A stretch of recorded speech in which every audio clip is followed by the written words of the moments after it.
ലോകത്ത് ധാരാളം പ്രശ്നങ്ങളും പ്രതിസന്ധികളും ഉണ്ടാകും. ആ പ്രശ്നങ്ങളും പ്രതിസന്ധികളും ആരാണ് നമുക്ക് തന്നത് എന്ന് മനസ്സിലാക്കാനുള്ള വിവേക ശക്തിയാണ് പരിശുദ്ധമാക്കപ്പെട്ട ദീനുൽ ഇസ്ലാം.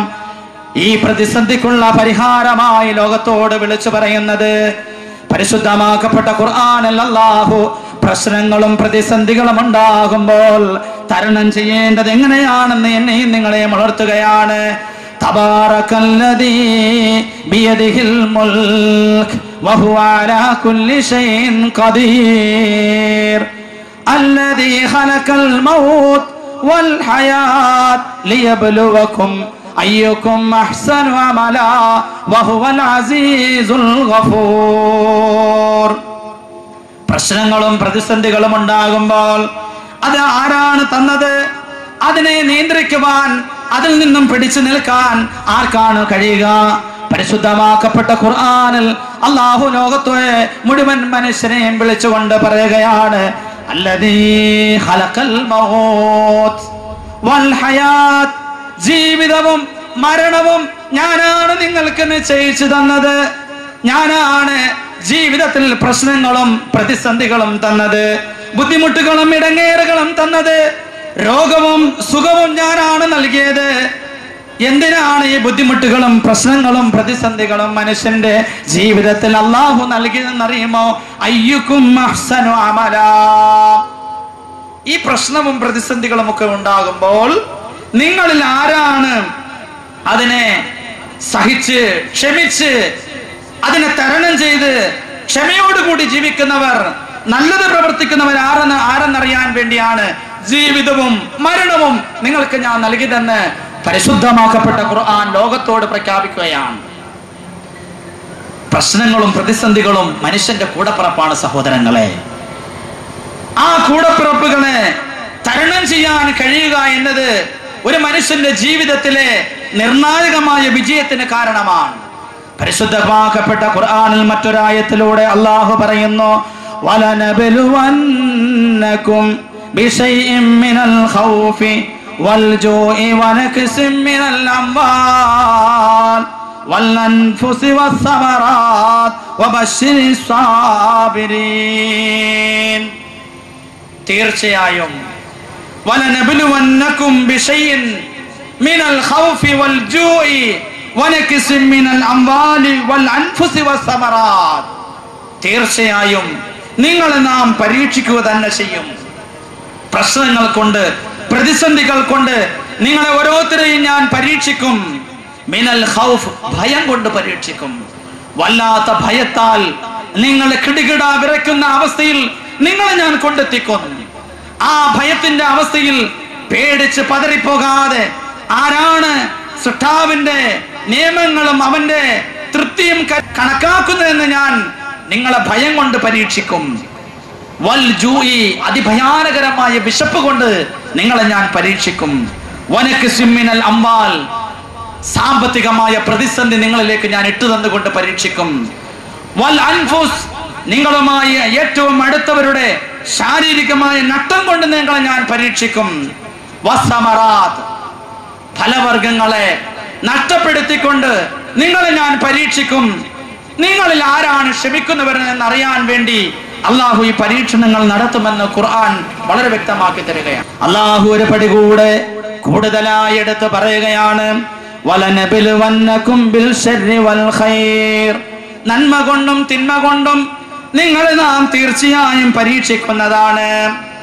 ഈ പരീക്ഷണ ഘട്ടങ്ങളിലെല്ലാം പിടിച്ചു നിൽക്കുന്നവനാണ് യഥാർത്ഥ മനുഷ്യനെന്ന് ഖുർആൻ 1500 വർഷങ്ങൾക്ക് മുമ്പ് മാനവലോകത്തോട് പ്രഖ്യാപിക്കുകയാണ്. അതുകൊണ്ട് തന്നെ പ്രശ്നങ്ങൾക്കും പ്രതിസന്ധികൾക്കും ആത്മഹത്യ ഒരിക്കലും പരിഹാരമല്ല, മദ്യപാനം ഒരിക്കലും പരിഹാരമല്ല, വ്യഭിചാരം ഒരിക്കലും പരിഹാരമല്ല, പലിശ ഒരിക്കലും പരിഹാരമല്ല, കൊല്ലയും കൊളയും അതേപോലെ തന്നെ കൊട്ടേഷൻ സംഘങ്ങളും ഇതൊന്നും ഒരു പരിഹാരമല്ല. പരിഹാരം പരിശുദ്ധമാക്കപ്പെട്ട ദീനുൽ ഇസ്ലാം മാത്രമാണ്. ഇന്ന് പ്രശ്നങ്ങളും പ്രതിസന്ധികളും ഉണ്ടാകുമ്പോൾ ആത്മഹത്യനെ തിരഞ്ഞെടുക്കുകയാണ്.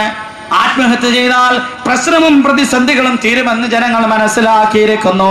പരിശുദ്ധമാക്കപ്പെട്ട ഇസ്ലാം വളരെ വ്യക്തമായി പറയുന്നു, പ്രശ്നങ്ങൾക്കും പ്രതിസന്ധികൾക്കും പരിഹാരം ആത്മഹത്യ അല്ല. വലാ തഖ്തുലൂ ബിഐദീകും മിന തഹ്ലുക, നാശത്തിലേക്ക് നിങ്ങളുടെ കരങ്ങളെ നിങ്ങൾ ഇടാൻ പാടില്ല എന്ന് ഖുർആൻ അവിടുന്ന് വ്യക്തമായി പറയുകയാണ്. അള്ളാഹുവിന്റെ അനുവാദം കൂടാതെ ഏത് പ്രതിസന്ധി ഘട്ടത്തിലും ഏത് ബുദ്ധിമുട്ടിന്റെ സന്ദർഭത്തിലും ഒരാൾക്കും മരിക്കൽ അനുവദനീയമല്ല. വലാ തഖ്തുലൂ അൻഫുസകും, നിങ്ങൾ നിങ്ങളുടെ ശരീരങ്ങളെ കൊന്നുകളയാൻ പാടില്ല എന്ന് പരിശുദ്ധമാക്കപ്പെട്ട ഖുർആൻ നമ്മളോട് പറയുകയാണ്. വമൻ യഫഅൽ ദാലിക عدوانا وظلما فسوف نسليه نارا وكان ذلك على الله يسير. ആരെങ്കിലും സ്വന്തം ശരീരത്തോട് പ്രതിശ്രമവും പ്രതിസന്ധിയും ഉണ്ടാകുമ്പോൾ സ്വന്തമായി മരണത്തെ തിരഞ്ഞെടുത്തു കഴിഞ്ഞാൽ അവന്റെ അഭയസ്ഥലം നരകമായിരിക്കുമെന്ന് അള്ളാഹു പരിശുദ്ധമാക്കപ്പെട്ട ഖുർആനിൽ കൂടി എന്നെയും നിങ്ങളെയും ഉണർത്തുകയാണ്. ഹബീബുൽ വറാ മുഹമ്മദുർ റസൂലുള്ളാഹ് സ്വല്ലല്ലാഹു അലൈഹി വസല്ലമ തങ്ങളിൽ നിന്നും ഇമാം ബുഖാരി റളിയല്ലാഹു അൻഹു റിപ്പോർട്ട് ചെയ്യപ്പെടുന്ന ഒരു ഹദീസിൽ നമുക്ക് കാണാൻ കഴിയും. അല്ലാഹുവിന്റെ റസൂൽ സ്വല്ലല്ലാഹു അലൈഹി വസല്ലമ തങ്ങള് സഹാബത്തിനോട് പറഞ്ഞു, സഹാബ, നിങ്ങളിൽപ്പെട്ട ഒരു സഹാബി അദ്ദേഹത്തിന്റെ കയ്യിൽ ഒരു വലിയ മുറിവുണ്ടായപ്പോൾ ആ മുറിവ് പഴുത്ത് അതിൽ നിന്നും പുഴുക്കൾ വരാൻ തുടങ്ങിയപ്പോൾ അസഹനീയമായ വേദന അദ്ദേഹത്തിന് അനുഭവപ്പെട്ടു. അള്ളാഹുവിന്റെ റസൂൽ സഹാബത്തിനോട് പറയുകയാ, ശരീരത്തിന്റെ കയ്യിൽ നിന്നും അതാ പുഴുക്കൾ ഇങ്ങനെ താഴേക്ക് വരാൻ തുടങ്ങിയപ്പോൾ, ശരീരത്തിന്റെ അവയവമായ കൈ മുഴുവനും പഴുക്കാൻ തുടങ്ങിയപ്പോൾ അദ്ദേഹം സ്വന്തമായി മരണത്തെ തിരഞ്ഞെടുത്തു കഴിഞ്ഞു. സഹാബ, അദ്ദേഹം നാളെ പ്രശ്നങ്ങളും പ്രതിസന്ധികൾക്കും പരിഹാരം ആത്മഹത്യ അല്ല എന്ന് ലോകത്തോട് ഉറക്കെ പ്രഖ്യാപിച്ച ഒരു പ്രത്യയ ശാസ്ത്രമുണ്ടെങ്കിൽ അത് പരിശുദ്ധമാക്കപ്പെട്ട ദീനുൽ ഇസ്ലാം മാത്രമാണ്. അല്ലാഹുവിന്റെ റസൂൽ സല്ലല്ലാഹു അലൈഹി വസല്ലമ തങ്ങൾ സഹാബത്തിനോട് പറഞ്ഞു, സഹാബ, നിങ്ങളിൽ ആരെങ്കിലും ഒരു വലിയ മലയുടെ മുകളിൽ നിന്നും ചാടി ആത്മഹത്യ ചെയ്താൽ സഹാബാക്കളെ നാളെ നരകത്തിൽ അതേപോലെ അള്ളാഹു ഒരു മല പടച്ചിട്ട് അതിൽ നിന്നും താഴേക്ക് ചാടി ആത്മഹത്യ ചെയ്തുകൊണ്ടിരിക്കുമെന്ന് മുഹമ്മദുർ റസൂലുള്ളാഹ്.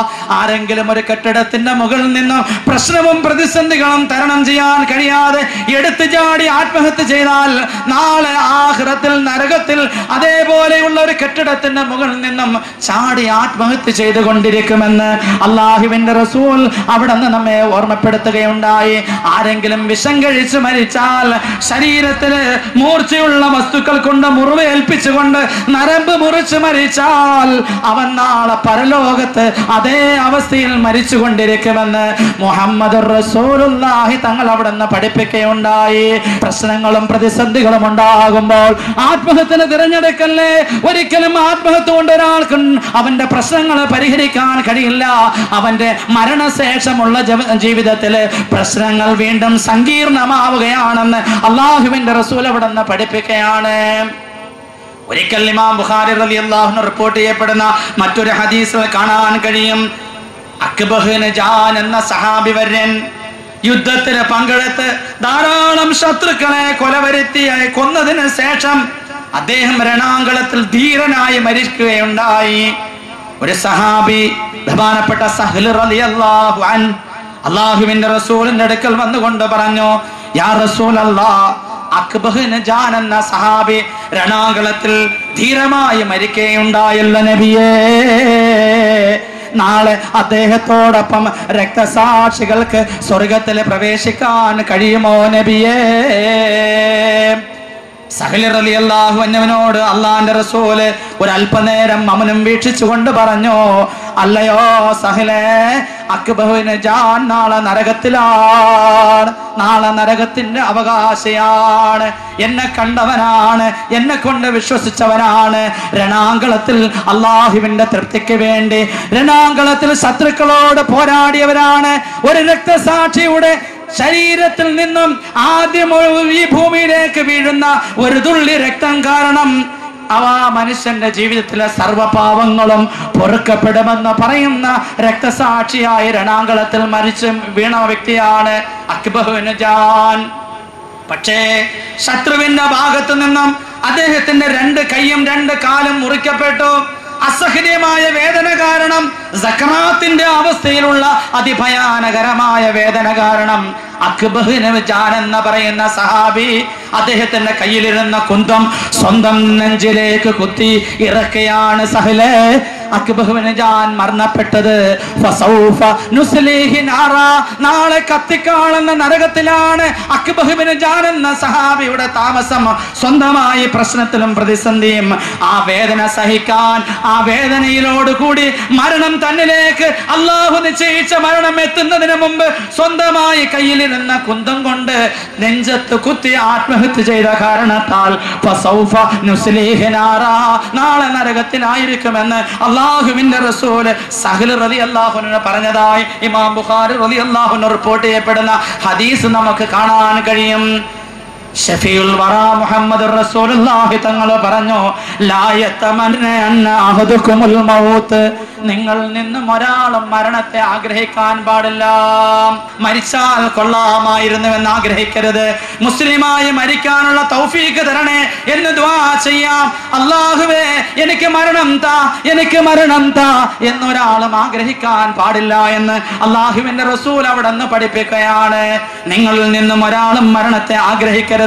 ഇമാം മുഹ്സിനൻ ഫലഅല്ലഹു അയസ്ദാദ്, നീ ഇന്ന് നന്മ ചെയ്തുകൊണ്ടിരിക്കുകയാണ്, പിന്നെ നീ എന്തിനു മരണത്തെ ആഗ്രഹിക്കണം? നീ ആ നന്മ അധികമായി ചെയ്തു കൊള്ളുക എന്ന് മുഹമ്മദ് റസൂലുള്ളാഹി തങ്ങൾ അവിടെ നിന്ന് പഠിപ്പിക്കുകയാണ്. വൈമാമുസിയാൻ, ഇനി നീ തിന്മ പ്രവർത്തിച്ചവനാണ് എങ്കിൽ നീ എന്തിനു മരണത്തെ ആഗ്രഹിക്കണം? ഫലഅല്ലഹു അയസ്തഅതബ്, നീ അല്ലാഹുവിലേക്ക് ചെയ്തു പോയ തിന്മകളിൽ നിന്നും നീ പശ്ചാത്തപിച്ച് മടങ്ങിക്കൊണ്ട് ഒരു നല്ല ജീവിതം നയിച്ചു കൊള്ളാൻ അല്ലാഹുവിന്റെ റസൂൽ അവിടെ നിന്ന് പഠിപ്പിക്കുകയാണ്. അതുകൊണ്ട് ഒരിക്കലും ഒരാളും മരണത്തെ ആഗ്രഹിക്കരുത്. ഏത് പ്രശ്നവും പ്രതിസന്ധിയും ഉണ്ടായാലും ആത്മഹത്യ ചെയ്യാൻ പാടില്ല എന്ന് അല്ലാഹുവിന്റെ റസൂൽ അവിടെ നിന്ന് നമ്മെ പഠിപ്പിക്കുകയാണ്. പ്രശ്നങ്ങൾക്കും പ്രതിസന്ധികൾക്കുമുള്ള പരിഹാരം ആത്മഹത്യ അല്ല എന്ന് പരിശുദ്ധമാക്കപ്പെട്ട ഖുർആൻ നമ്മളോട് പറയുകയാണ്. അതുകൊണ്ട് തന്നെ എന്റെ പ്രിയപ്പെട്ട ഉമ്മമാരെ, സഹോദരിമാരെ, എന്റെ മുന്നിലുള്ള യുവാക്കളെ, ഒരിക്കലും ഏത് പ്രശ്നമുണ്ടായാലും ഏത് പ്രതിസന്ധി പോയാലും നമ്മുടെ ശരീരത്തിൽ നിന്നും വേർപെടുത്തേണ്ടി ഒരു സാഹചര്യം ഉണ്ടായാലും സ്വന്തമായി മരണത്തെ തിരഞ്ഞെടുക്കാൻ പാടില്ല. അതിനേക്കാൾ പ്രശ്നവും പ്രതിസന്ധിയുമായിരിക്കും മരണശേഷമുള്ള ജീവിതം. അതുകൊണ്ട് ആത്മഹത്യ ഒന്നിനും പരിഹാരമല്ല. ആധുനിക ലോകം പ്രശ്നങ്ങൾക്കുള്ള പരിഹാരമായി ആത്മഹത്യനെ തിരഞ്ഞെടുത്തു. ഇസ്ലാം പറയുന്നത് ഒരു പരിഹാരമല്ല.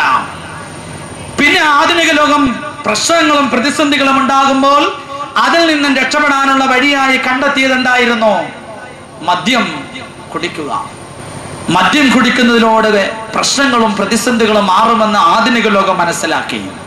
ഞാൻ നിങ്ങളൊന്ന് ചിന്തിച്ചു നോക്കിക്കേ സഹോദരങ്ങളെ, മദ്യത്തിലൂടെ നമ്മുടെ പ്രശ്നങ്ങളും പ്രതിസന്ധികളും പരിഹരിക്കാൻ കഴിയുമോ? ഒരിക്കലുമില്ല. പരിശുദ്ധമാക്കപ്പെട്ട ദീനുൽ ഇസ്ലാം പറയുന്നു, മദ്യത്തിലൂടെ ഒരു മനുഷ്യന്റെ പ്രശ്നങ്ങളും പ്രതിസന്ധികളും പരിഹരിക്കാൻ കഴിയുകയില്ല. കുടുംബത്തിൽ, ജീവിതത്തിൽ വീണ്ടും പ്രശ്നങ്ങളും പ്രതിസന്ധികളും അധികരിച്ചു കൊണ്ടിരിക്കും. ആധുനിക ലോകം പ്രശ്നവും പ്രതിസന്ധികളും ഉണ്ടാകുമ്പോൾ ഇന്ന് മദ്യത്തിന്റെ പിന്നാലെ ഓടിക്കൊണ്ടിരിക്കുന്നു. മദ്യം കൊണ്ട് സ്വന്തം ജീവിതം തകരുന്നു, സ്വന്തം ദാമ്പത്തികമായി ജീവിതം തകരുന്നു, കുടുംബം തകരുന്നു, അവന്റെ ആയുസ് തന്നെ നഷ്ടപ്പെടുന്നു. അതൊരിക്കലും പരിഹാരമല്ല. പരിശുദ്ധമാക്കപ്പെട്ട ദീനുൽ ഇസ്ലാം പറഞ്ഞു, വലാ തശ്രിബന്നൽ ഖംറ ഫഇന്നഹു റഅസു കുല്ലി ഫായിഷ, മദ്യപിക്കരുത്, മദ്യപാനം മുഴുവൻ തിന്മയുടെയും ആദ്യത്തെ പടിയാണ് എന്ന് റസൂലുള്ളാഹി തങ്ങൾ അവിടെ നിന്ന് പഠിപ്പിക്കുകയുണ്ടായി. മദ്യത്തിലൂടെ പ്രശ്നങ്ങൾ പരിഹരിക്കാൻ കഴിയുകയില്ല. മദ്യം കൊണ്ട് പ്രശ്നങ്ങൾ അധികരിക്കുക മാത്രമാണ് ചെയ്യുന്നത്. അതുകൊണ്ട് അല്ലാഹു തആല പരിശുദ്ധമാക്കപ്പെട്ട ഖുർആനിലൂടെ പറഞ്ഞു, യാ അയ്യുഹല്ലദീന ആമനൂ ഇന്നമൽ ഖംറു വൽ മൈസർ വൽ അൻസാബു വൽ അസ്ലാമു റിജ്സും മിൻ അമലി ശൈത്താൻ ഫജ്തനിബൂഹു ലഅല്ലകും തുഫ്ലിഹൂൻ. മദ്യപാനവും ലഹരി പദാർത്ഥവും ബലിപീഠങ്ങൾക്ക് മുന്നിലുള്ള അറിവുകളും അമ്പുകോലുകൾ വെച്ചുള്ള പ്രശ്നങ്ങളും നിങ്ങളെല്ലാം വർജിക്കണം. ഇതെല്ലാം പിശാചിൽ നിന്നുള്ള കാര്യമാണ്. മദ്യപാനം പിശാചിൽ നിന്നുള്ളതാണെന്ന് പരിശുദ്ധമാക്കപ്പെട്ട ഖുർആൻ നമ്മളോട് ഉണർത്തുകയാണ്. മദ്യപാനത്തിലൂടെ ഇന്ന് ജനങ്ങൾ തകർന്നുകൊണ്ടിരിക്കുകയാണ്. ഇന്ന് ആണ് പെണ്ണ് വ്യത്യാസമില്ലാതെ, ചെറുത് വലുത് വ്യത്യാസമില്ലാതെ, മുസ്ലിം അമുസ്ലിം വ്യത്യാസമില്ലാതെ ഇന്ന് മദ്യപാനികൾ അധികരിച്ചു കൊണ്ടിരിക്കുന്നു. സന്തോഷത്തിന്റെ സമയത്ത് മദ്യപിക്കുന്നവർ, ദുഃഖമുണ്ടാകുമ്പോൾ മദ്യപിക്കുന്നവർ, മരണപ്പെടുമ്പോൾ മദ്യപിക്കുന്നവർ, സന്താനങ്ങളെ കിട്ടുമ്പോൾ മദ്യപിക്കുന്നവർ, ഗൾഫിലേക്ക് പോകുമ്പോൾ മദ്യപാനം നടത്തുന്നവർ, ഗൾഫിൽ നിന്നും തിരിച്ചു വരുമ്പോൾ മദ്യപാനം നടത്തുന്നവർ, ഒരു ജോലി കിട്ടിയാൽ മദ്യപാനം നടത്തുന്നവർ, ഒരു ജോലിയിൽ നിന്നും പിരിയുമ്പോൾ മദ്യപാനം നടത്തേണ്ടി വരുന്ന സാഹചര്യം, ബൈക്കെടുത്താൽ മദ്യം വിളമ്പേണ്ട സാഹചര്യം, വിവാഹ ചടങ്ങുകളിലും മദ്യപാനം ഇന്ന് അധികരിച്ചു കൊണ്ടിരിക്കുന്നു. മരണ വീടുകളിൽ പോലും ഇന്ന് മദ്യപാനം അധികരിച്ചു കൊണ്ടിരിക്കുന്നു. എത്രത്തോളം എന്നാൽ ഇന്ന് എല്ലായിടത്തും മദ്യപാനം സർവ്വസാധാരണയായിരിക്കുന്നു. ഒരു കാലത്ത് പെണ്ണുങ്ങൾ മദ്യപിക്കുന്നത് അത്ഭുതമായെങ്കിൽ ആധുനിക ലോകത്തെ റിപ്പോർട്ടുകൾ അനുസരിച്ച് 15% സ്ത്രീകളും ഇന്ന് മദ്യപാനികളായിക്കൊണ്ടിരിക്കുന്നു. മദ്യത്തിനോടുള്ള പ്രസരിപ്പ് ജനങ്ങളിൽ അധികരിച്ചു കൊണ്ടിരിക്കുന്നു. കോട്ടയത്ത് ഒരു ഹൈസ്കൂളിൽ ഈ ഇടയ്ക്ക് ഒരു പഠനം നടത്തിയപ്പോൾ ആ സ്കൂളിൽ 8ാം ക്ലാസ് മുതൽ +2 വരെയുള്ള 80% കുട്ടികളും മദ്യം ഒരു പ്രാവശ്യമെങ്കിലും കുടിച്ചിട്ടുണ്ട്. അതിനെക്കുറിച്ചുള്ള കാരണം ചോദിച്ചപ്പോൾ പരീക്ഷയ്ക്കുള്ള ടെൻഷൻ മാറ്റാൻ വേണ്ടിയാണ് മദ്യപിച്ചത്. ഞാനൊന്ന് ചോദിക്കട്ടെ, സുഖകരമായ വാള് കേൾക്കാൻ വേണ്ടി ഒരാൾ മദ്യപിച്ച് ഇവിടെ വന്നിരുന്നാൽ അതൊരു സൽക്രമമാകുമോ സഹോദരങ്ങളെ? മദ്യപാനം ഒരിക്കലും ശരിയല്ല. അതുകൊണ്ട് ജീവിതത്തിലെ പ്രശ്നവും പ്രതിസന്ധികളും ഉണ്ടാവുകയുള്ളൂ. ഇന്ന് മരണ വീടുകൾ പോലും മദ്യപാനത്തിന്റെ വക്കിലെത്തി നിൽക്കുന്നു. ഈ അടുത്ത സമയത്ത് ഒരു സഹോദരന്റെ വാപ്പായുടെ 40ന്റെ യാസീനോദാൻ വേണ്ടി വീട്ടിലേക്ക് പോയപ്പോൾ കൂട്ടുകാരുമൊത്ത് ആ പിതാ മരണപ്പെട്ടു പോയ പിതാവിന്റെ ഏക മകൻ കൂട്ടുകാർക്ക് മദ്യം വിളമ്പുന്നതായി അറിയാൻ കഴിഞ്ഞുവെങ്കിൽ കടകെട്ട അവസ്ഥയിലേക്കാണ് സഹോദരങ്ങളെ ഇന്ന് മനുഷ്യൻ പോയിക്കൊണ്ടിരിക്കുന്നതെന്ന് ഞാനും നിങ്ങളും അറിയേണ്ടതുണ്ട്. അള്ളാഹു പറയുന്നു, മദ്യപാനം പിശാചിൽ നിന്നാണ്.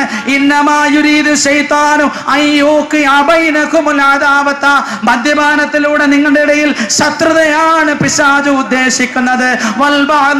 വിദ്വേഷമാണ് അവൻ ഇതിൽ കൂടിയെല്ലാം ഉദ്ദേശിക്കുന്നത്. അള്ളാഹുവിന്റെ സ്മരണയിൽ നിങ്ങളെ നീക്കിക്കൊണ്ടുപോകാൻ, നിസ്കാരത്തിൽ നിന്ന് നിങ്ങളെ പിന്തിരിപ്പിക്കാൻ വേണ്ടിയാണ് മദ്യപാനം പിശാചിന്റെ ഭാഗത്ത് നിന്നും ഉണ്ടാക്കി തീർക്കുന്നത്. അതുകൊണ്ട് നിങ്ങൾ മദ്യപിക്കല്ലേ. മദ്യപാനം ഒരിക്കലും ശരിയല്ല എന്ന് പരിശുദ്ധമാക്കപ്പെട്ട ദീനുൽ ഇസ്ലാം നമ്മെ ഉണർത്തുകയാണ്. മദ്യത്തിലൂടെ പ്രശ്നങ്ങൾ പരിഹരിക്കാൻ കഴിയുകയില്ല, പ്രശ്നങ്ങൾ വീണ്ടും ഉണ്ടാവുകയാണ് ചെയ്യുന്നതെന്ന് പരിശുദ്ധമാക്കപ്പെട്ട ദീനുൽ ഇസ്ലാം വളരെ വ്യക്തമായി നമുക്ക് പറഞ്ഞു തരുന്നുണ്ട്. അല്ലാഹുവിന്റെ റസൂൽ സല്ലല്ലാഹു അലൈഹി വസല്ലമ തങ്ങൾ പഠിപ്പിക്കുകയാണ്, വലാ യശ്രിബുൽ ഖംർ ഹീന യശ്രിബുഹാ വഹുവ മുഅ്മിൻ. മദ്യപിക്കുന്ന സഹോദരങ്ങളെ, വിശ്വാസികളാണെങ്കിൽ ഒരു കാര്യം മനസ്സിലാക്കിക്കോ, മദ്യപിക്കുന്ന സമയത്ത് അവനിൽ അല്ലാഹു ഈമാൻ വെക്കുകയില്ല. മദ്യപാനിയായ അവസ്ഥയിലാണ് മരണപ്പെടുന്നതെങ്കിൽ അവൻ കാഫിറായി ചാവുകയാണ് ചെയ്യുന്നത്. ഈമാൻ അവനിൽ നിന്നും ഉയർത്തപ്പെട്ടിരിക്കും. അല്ലാഹുവിന്റെ റസൂലിന്റെ മറ്റൊരു ഹദീസിൽ കാണാൻ കഴിയും, മൻ ശരിബൽ ഖംർ ഖറജ നൂറുൽ ഈമാൻ മിൻ ജൗഫിഹി. ഏതൊരു സഹോദരൻ മദ്യപിക്കുന്നോ അവന്റെ ഉള്ളിൽ നിന്നും ഈമാനിനെ അല്ലാഹു ഉയർത്തിക്കളയുന്നതാണ്. മദ്യപാനികളെ നാളെ വിഗ്രഹാരാധകരോടൊപ്പമായിരിക്കും പരലോകത്ത് ഒരുമിച്ച് കൂട്ടുന്നത്. അല്ലാഹുവിന്റെ റസൂൽ അവിടെ നിന്ന് പഠിപ്പിക്കുകയാണ്, കല്ല്, ഒരു ഗ്ലാസ് കല്ല് ആരെങ്കിലും മദ്യപിച്ചു കഴിഞ്ഞാൽ അവന്റെ 3 ദിവസത്തെ ഒരു അമലുകളും അല്ലാഹു സ്വീകരിക്കുകയില്ല. ലം യഖ്ബിലുല്ലാഹു സലാസത അയ്യാം.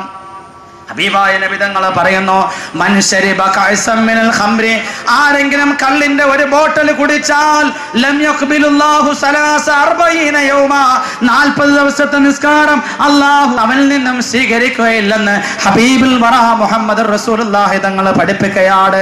ഹബീബായ നബി തങ്ങൾ പറഞ്ഞു, മദ്യപാനികൾക്ക് നാളെ നരകത്തില് അവർക്ക് കുടിക്കാൻ കൊടുക്കുന്നത് നെഹ്റുൽ ഖിയാൽ എന്ന നദിയിൽ നിന്നുമാണ് അവർക്ക് കുടിപ്പിക്കപ്പെടുന്നത്.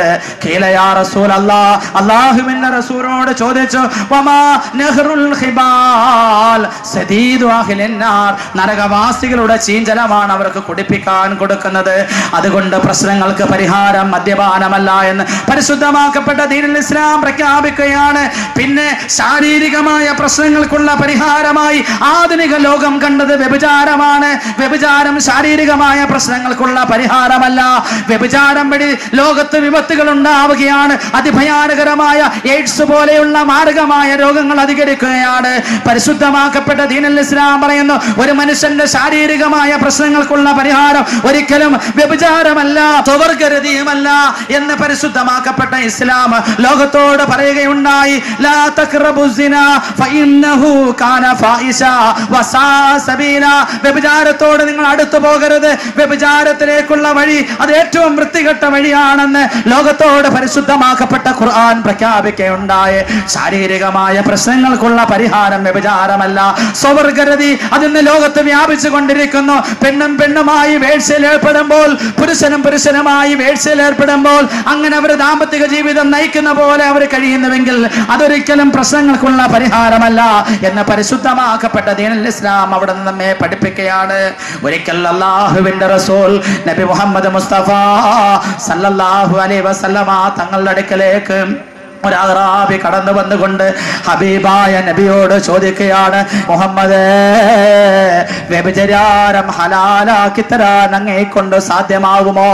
എങ്കിൽ ഞാൻ പരിശുദ്ധമാക്കപ്പെട്ട ഇസ്ലാമിലേക്ക് കടന്നു വരാൻ തയ്യാറാണ്. മറ്റുള്ള മതങ്ങളെല്ലാം അതിനെ നിരുത്സാഹപ്പെടുത്താതിരിക്കുമ്പോൾ ഇസ്ലാം മാത്രം വ്യഭിചാരത്തിന് ഇത്രയധികം ശക്തിയുക്തമായി എതിർക്കുന്നുവല്ലോ. ഇസ്ലാം കൂടി വ്യഭിചാരത്തെ അനുവദനീയമാക്കി തന്നാൽ ഞാൻ ഇസ്ലാമിലേക്ക് കടന്നു വരാം. അല്ലാഹുവിന്റെ റസൂല് ആ അറാബിയോട് ചോദിച്ചു, നിനക്ക് ഉമ്മയുണ്ടോ? അദ്ദേഹം പറഞ്ഞു, ഉമ്മയുണ്ട്. നിന്റെ ഉമ്മയെ ആരെങ്കിലും വ്യഭിചരിക്കാൻ വന്നാൽ നിന്റെ അവസ്ഥ എന്തായിരിക്കും? നിന്റെ പ്രതികരണം എങ്ങനെയായിരിക്കും? ആ മനുഷ്യൻ പ്രവാചകനോട് ദേഷ്യപ്പെട്ടുകൊണ്ട് പറഞ്ഞു, മുഹമ്മദേ, എന്തുവാണ് നീ സംസാരിക്കുന്നത്? എന്റെ ഉമ്മയെ ഒരാൾ വ്യഭിചരിക്കാൻ വരികയോ? അല്ലാഹുവിന്റെ റസൂൽ സ്നേഹത്തിന്റെ ഭാഷയിൽ ആ അറാബിയോട് ചോദിച്ചു, നിനക്ക് സഹോദരിയുണ്ടോ? ആ അറാബി പറഞ്ഞു, എനിക്ക് സഹോദരിയുണ്ട്. അല്ലാഹുവിന്റെ റസൂൽ നബി മുഹമ്മദ് മുസ്തഫ തങ്ങള് ആ അറാബിയോട് ചോദിച്ചു, നിന്റെ സഹോദരിയെ ഒരാൾ വ്യഭിചരിക്കാൻ വേണ്ടി വന്നാൽ നിന്റെ പ്രതികരണം എന്തായിരിക്കും? അദ്ദേഹം പ്രവാചകനോട് കയർത്തുകൊണ്ട് പറഞ്ഞു, മുഹമ്മദേ, സംസാരം അതിരുവിടുന്നു മുഹമ്മദേ. എന്റെ സഹോദരിയെ ഒരാൾ വ്യഭിചരിക്കാൻ വന്നാൽ അവനെ ഞാൻ വെറുതെ വിടുകയില്ല. അല്ലാഹുവിന്റെ റസൂൽ വീണ്ടും ആ അറാബിയോട് ചോദിച്ചു, നിനക്ക് ഭാര്യയുണ്ടോ? ആ അറാബി പറഞ്ഞു, എനിക്ക് ഭാര്യയുണ്ട്. അല്ലാഹുവിന്റെ റസൂൽ സല്ലല്ലാഹു അലൈഹി വസല്ലം തങ്ങൾ അദ്ദേഹത്തോട് ചോദിച്ചു, നിന്റെ ഭാര്യ ഒരാൾ വ്യഭിചരിക്കാൻ വന്നാൽ നിന്റെ പ്രതികരണം എന്തായിരിക്കും? അദ്ദേഹം അവിടുന്ന് ചാടി എഴുന്നേറ്റിട്ട് ആ അറാബി പറഞ്ഞു, മുഹമ്മദേ, സംസാരം അതിരുവിടുന്നു. എന്റെ ഭാര്യയെ ആരെങ്കിലും ഒന്ന് തുറച്ചു നോക്കാൻ പോലും ഞാൻ ഇഷ്ടപ്പെടുന്നില്ല. പിന്നെയല്ലേ അവളെ വ്യഭിചരിക്കാൻ വേണ്ടി ഒരുത്തൻ വന്നാൽ അവനെ ഈ ഭൂമി ലോകത്ത് ഞാൻ ബാക്കി വെക്കുകയില്ല. അല്ലാഹുവിന്റെ റസൂൽ സല്ലല്ലാഹു അലൈഹി വസല്ലം തങ്ങൾ അവിടെ ആ മനുഷ്യനോട് നാലാമതായി ചോദിച്ചു, നിനക്ക് മകളുണ്ടോ? പെൺമകളുണ്ടോ? നിന്റെ മകളെ ഒരാൾ വ്യഭിചരിക്കാൻ വന്നാൽ നിന്റെ പ്രതികരണം എന്തായിരിക്കും? ആ അറാബി നിയന്ത്രണം വിട്ടുപോയി പ്രവാചകന്റെ അടുക്കലേക്ക് എഴുന്നേറ്റ് പറഞ്ഞു, മുഹമ്മദേ, എന്റെ മകളെ ആരെങ്കിലും വ്യഭിചരിക്കാൻ വന്നാൽ അവൻ ഈ ഭൂമി ലോകത്ത് ജീവനോടിരിക്കയില്ലെന്ന് ആ അറാബി പ്രതികരിച്ചപ്പോൾ അല്ലാഹുവിന്റെ റസൂൽ സല്ലല്ലാഹു അലൈഹി വസല്ലം തങ്ങള് ആ അറാബിയോട് ചോദിച്ചു, നീ വ്യഭിചരിക്കുന്ന പെണ്ണ് ആരുടെയെങ്കിലും ഉമ്മയായിരിക്കില്ലേ? അല്ലെങ്കിൽ ഏതെങ്കിലും സഹോദരന്റെ സഹോദരിയായിരിക്കില്ലേ? ഏതെങ്കിലും ഒരുത്തന്റെ ഭാര്യ ആയിരിക്കില്ലേ? മകളായിരിക്കില്ലേ? വ്യഭിചാരം ശാരീരികമായ പ്രശ്നങ്ങൾക്കുള്ള പരിഹാരമല്ല എന്ന് ആ അറാബിയോട് അല്ലാഹുവിന്റെ റസൂൽ അവിടെ നിന്ന് 1500 വർഷങ്ങൾക്ക് മുമ്പ് പഠിപ്പിച്ചു കൊടുത്തെങ്കിൽ ഇന്ന് വ്യഭിചാരം അധികരിച്ചു കൊണ്ടിരിക്കുകയാണ്. മദ്യത്തിന്റെ ലഹരിക്ക് അടിമപ്പെട്ടുകൊണ്ട് ആധുനിക സമൂഹം കൊച്ചു കുഞ്ഞുങ്ങളെ പോലും ഇന്ന് ബലാത്സംഗം ചെയ്യപ്പെടുന്ന കാലത്തിലൂടെ ഞാനും നിങ്ങളും കഴിഞ്ഞു പോകുമ്പോൾ ശാരീരികമായ പ്രശ്നങ്ങൾക്കുള്ള പരിഹാരം ഒരിക്കലും വ്യഭിചാരമല്ല എന്ന് പരിശുദ്ധമാക്കപ്പെട്ട ദീനുൽ ഇസ്ലാം അവിടെ നിന്ന് പഠിപ്പിക്കുകയാണ്. സാമ്പത്തികമായുള്ള പ്രശ്നങ്ങൾക്ക് പരിഹാരം ആധുനിക ലോകം പലിശയ്ക്ക് പിന്നാലെ സഞ്ചരിച്ചോ? പലിശ കൊണ്ട് ആധുനിക ലോകത്തെ പ്രശ്നങ്ങൾ സാമ്പത്തികമായ പ്രശ്നങ്ങൾ പരിഹരിക്കാൻ കഴിയുമെന്ന് ലോകം ധരിച്ചപ്പോൾ 1500 വർഷങ്ങൾക്ക് മുമ്പ് അല്ലാഹുവിന്റെ റസൂൽ പറയുകയാണ്, പലിശ കൊണ്ട് സാമ്പത്തികമായ പ്രതിസന്ധി ഒരിക്കലും ഒരു മനുഷ്യനും നേടിയെടുക്കാൻ പരിഹരിക്കാൻ കഴിയുകയില്ല. പലിശ ഹറാമ് തന്നെയാണ്. പലിശ എന്ന വിപത്തിനെ ഞാൻ ഇന്നേ ദിവസം തുടച്ചു നീക്കുകയാണ്. പലിശ വാങ്ങിക്കൽ ഹറാമാണ്. അല്ലാഹുവിന്റെ റസൂൽ സല്ലല്ലാഹു അലൈഹി വസല്ലം തങ്ങൾ സാമ്പത്തികമായുള്ള പ്രശ്നങ്ങൾക്ക് പരിഹാരം പലിശയല്ല എന്ന് ലോകത്തോട് പറയുകയുണ്ടായി. ലഅനല്ലാഹു വറസൂല ആകിലർ റിബാ മുകിലുഹു വകാതിബുഹു വശാഹിദുഹു ഫിന്നാർ. അല്ലാഹുവും അവന്റെ റസൂലും പലിശ തിന്നുന്നവനെ, പലിശ തീറ്റിക്കുന്നവനെ, പലിശ വാങ്ങുന്നവനെ, പലിശ വാങ്ങാൻ സഹായിക്കുന്നവരെ, അതിന്റെ എഴുത്തുകുത്തുകൾ നടത്തുന്നവരെ എല്ലാവരെയും അല്ലാഹുവും അവന്റെ റസൂലും ശപിച്ചിരിക്കുന്നുവെന്ന് അല്ലാഹുവിന്റെ റസൂൽ അവിടുന്ന് പ്രഖ്യാപിക്കുകയാണ്. പലിശ ഒരിക്കലും ശരിയായതല്ല. ആരെങ്കിലും പലിശയുമായി ബന്ധപ്പെടുന്നുവെങ്കിൽ ലാ സദഖത വലാ ജിഹാദ വലാ ഹജ്ജ്. അല്ലാഹുവിന്റെ റസൂൽ പറയുന്നു, അവന്റെ നിസ്കാരം, അവന്റെ നോമ്പ്, അവന്റെ ഹജ്ജ് ഇതൊന്നും അല്ലാഹു സ്വീകരിക്കുകയില്ല. പലിശ കൊണ്ട് സാമ്പത്തികമായ പ്രശ്നങ്ങൾക്ക് പരിഹാരമില്ല എന്ന് ഹബീബായ നബിതങ്ങൾ പഠിപ്പിക്കുകയാണ്. അക്രമവും അനീതിയും കൊള്ളയും കൊലയും നടത്തി ഇവിടെ പ്രശ്നങ്ങൾക്ക് പരിഹാരം കാണാൻ കഴിയുകയില്ല സഹോദരങ്ങളെ. ആധുനിക ലോകം മനസ്സിലാക്കണം, മദ്യപാനത്തിലൂടെ നമ്മുടെ പ്രശ്നങ്ങളെ പരിഹരിക്കാൻ കഴിയുകയില്ല. വ്യഭിചാരത്തിലൂടെ നമ്മുടെ പ്രശ്നങ്ങളെ പരിഹരിക്കാൻ കഴിയുകയില്ല. അതേപോലെ തന്നെ പലിശയിലൂടെ നമ്മുടെ പ്രശ്നങ്ങളെ പരിഹരിക്കാൻ കഴിയുകയില്ല. മുഴുവൻ പ്രശ്നങ്ങൾക്കുള്ള പരിഹാരം മാനവ ലോകത്ത് നമുക്ക് ഓരോരുത്തർക്കും എടുത്തു കാണിക്കാൻ കഴിയും. മുഴുവൻ പ്രശ്നങ്ങൾക്കുള്ള പരിഹാരമാണ് പരിശുദ്ധമാക്കപ്പെട്ട ദീനുൽ ഇസ്ലാം ലോകത്തിന്റെ മുന്നിൽ വിഭാവനം ചെയ്യുന്നത്. ഇന്നദ്ദീന ഇൻദല്ലാഹിൽ ഇസ്ലാം. എല്ലാ പ്രശ്നങ്ങൾക്കുള്ള പരിഹാരം ഇസ്ലാമിലുണ്ട്. ഏത് പ്രശ്നം നേരിടുന്ന സഹോദരനും ഇസ്ലാമിലേക്ക് കടന്നു വരൂ സഹോദര, ഇസ്ലാമിലേക്ക് കടന്നു വരൂ സഹോദര. ഇസ്ലാമിൽ എല്ലാ പ്രശ്നങ്ങൾക്കുമുള്ള പരിഹാരമുണ്ട്, സർവ പ്രശ്നങ്ങൾക്കുമുള്ള പരിഹാരമുണ്ട്. ഇന്നദ്ദീന ഇൻദല്ലാഹിൽ ഇസ്ലാം. അല്ലാഹുവിന്റെ അടുക്കൽ സ്വീകാര്യയോഗ്യമായ മതം ഇസ്ലാം മാത്രമാണ്. മാനവ സമൂഹത്തിന്റെ മുഴുവൻ പ്രശ്നങ്ങൾക്കുമുള്ള പരിഹാരം ഇസ്ലാം അല്ലാതെ മറ്റൊരു പ്രത്യയശാസ്ത്രം നമുക്കിന്ന് ലോകത്ത് കാണാൻ കഴിയുകയില്ല. മുഴുവൻ പ്രശ്നങ്ങൾക്കുമുള്ള പരിഹാരം ഇസ്ലാമിലുണ്ട് എന്ന് ഈ നദ്വി ഉസ്താദ് നിങ്ങളോട് പ്രസംഗിക്കുകയല്ല. ആധുനിക ലോകത്തെ സംഭവ വികാസങ്ങൾ എടുത്ത് പരിശോധിച്ചാൽ പ്രശ്നങ്ങൾക്കുള്ള പരിഹാരമായി മാനവലോകം ഇസ്ലാമിനെയാണ് കണ്ടത്. മുസ്ലിം ആകാൻ വേണ്ടി തയ്യാറായവരെയാണ് നമുക്ക് കാണാൻ കഴിയുന്നത്.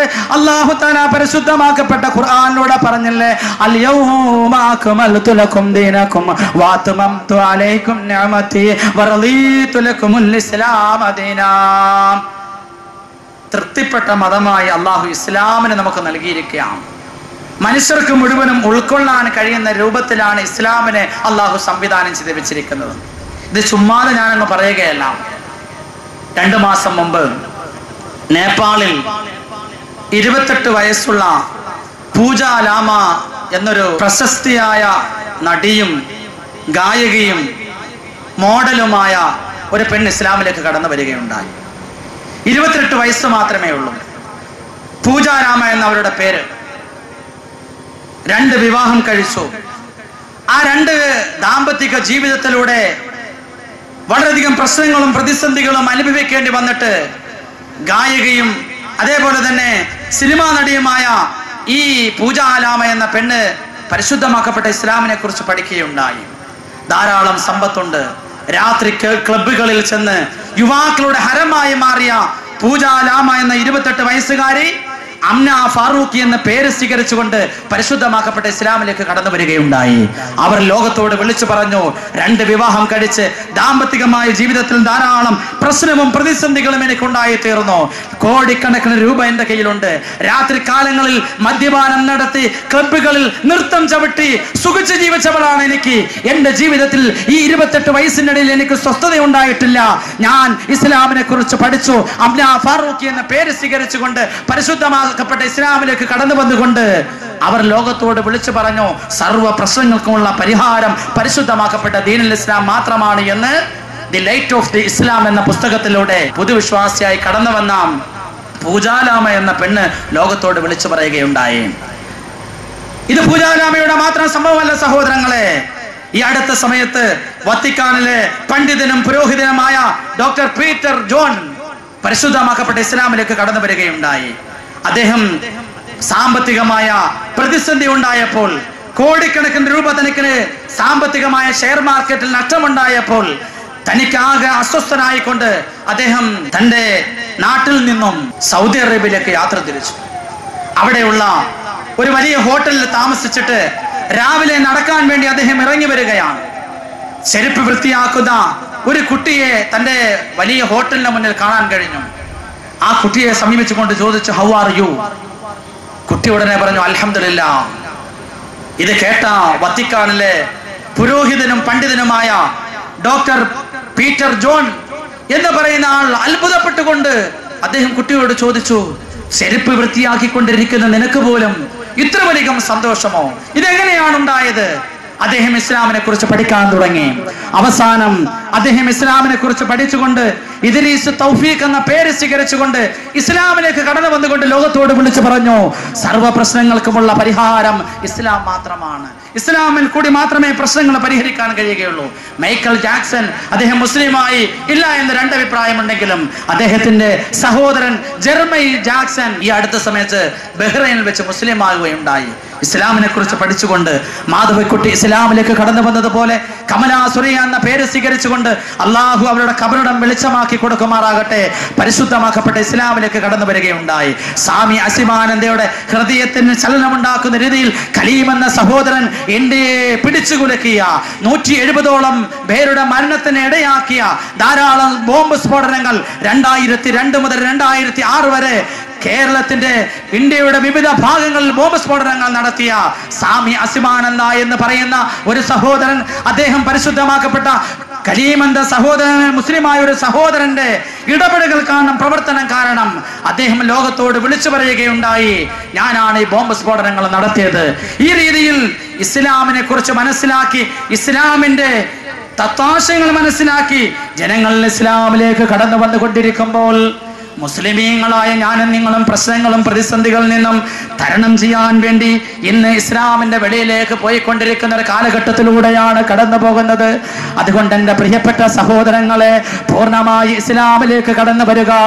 പരിശുദ്ധമാക്കപ്പെട്ട ദീനുൽ ഇസ്ലാമിന്റെ സമത്വം കണ്ടുകൊണ്ട്, സാഹോദര്യം കണ്ടുകൊണ്ട്, സ്നേഹം കണ്ടുകൊണ്ട് പരിശുദ്ധമാക്കപ്പെട്ട ദീനുൽ ഇസ്ലാം ലോകത്തോട് വിഭാവനം ചെയ്യുന്ന തത്വാശയങ്ങൾ മനസ്സിലാക്കിക്കൊണ്ട് ലോകത്തെ ബുദ്ധിജീവികൾ ഇസ്ലാമിലേക്ക് കടന്നു വരുമ്പോൾ, ഇസ്ലാമിനെ വാരിപ്പുണരാൻ വേണ്ടി തയ്യാറാകുമ്പോൾ, മുസ്ലിമീങ്ങളായ ഞാനും നിങ്ങളും ഇന്ന് ഇസ്ലാമിന്റെ വെളിയിലേക്ക് പോയിക്കൊണ്ടിരിക്കുകയാണ്. അതുകൊണ്ട് പരിപൂർണമായി ഇസ്ലാമിലേക്ക് കടന്നു വരിക. പൂർണ്ണമായി ഇസ്ലാമിലേക്ക് കടന്നു വരും, പൂർണ്ണ മുസ്ലിമായി ജീവിക്കൻ. ഈ അടുത്ത സമയത്ത് ഉത്സവത്തിന്റെ സീസണായപ്പോൾ ഞാൻ നെടുമങ്ങാട് ഒരു പള്ളിയിൽ ഇങ്ങനെ നിസ്കരിക്കാൻ അസ്ര നമസ്കാരത്തിന് കയറിയപ്പോൾ ഒരു ആനക്കാരൻ നിസ്കരിക്കാൻ കയറി. അപ്പൊ നമസ്കാരം കഴിഞ്ഞപ്പോൾ ഞാൻ അദ്ദേഹത്തോട് വിശേഷം തിരക്കി, എന്താ പേര്? റഫീഖ് എന്നാണ്. അപ്പൊ ഞാൻ ചോദിച്ചു, ഉസ്താദേ ഞാൻ ഒരു പുതിയ മുസ്ലിമാണ്. ആനയെ കൊണ്ടുവന്ന് പള്ളിയുടെ അടുക്കൽ നിർത്തിയിട്ട് നിസ്കരിക്കാൻ കയറുന്ന ഒരു പുതുവിശ്വാസയുടെ ഈമാൻ എനിക്ക് നിങ്ങൾക്കുമുണ്ടോ സഹോദരങ്ങളെ?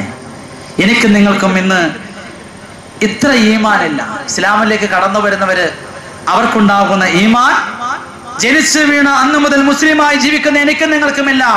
എത്ര പേർക്ക് നിസ്കാരത്തില് കണിശതയുണ്ട്, നിസ്കാരത്തിൽ കൃത്യതയുണ്ട്. എൻ്റെ പ്രിയപ്പെട്ട സഹോദരങ്ങളെ, ഇസ്ലാമിന്റെ മുഴുവൻ പ്രവർത്തനങ്ങളും പ്രശ്നങ്ങൾക്കുള്ള പരിഹാരമാണെന്ന് ഞാനും നിങ്ങളും അറിയേണ്ടതുണ്ട്. നിസ്കാരത്തിലൂടെ നമ്മുടെ പ്രശ്നങ്ങൾ പരിഹരിക്കാൻ കഴിയണം. നോമ്പിലൂടെ നമ്മുടെ പ്രശ്നങ്ങൾക്ക് പരിഹാരം കണ്ടെത്തണം.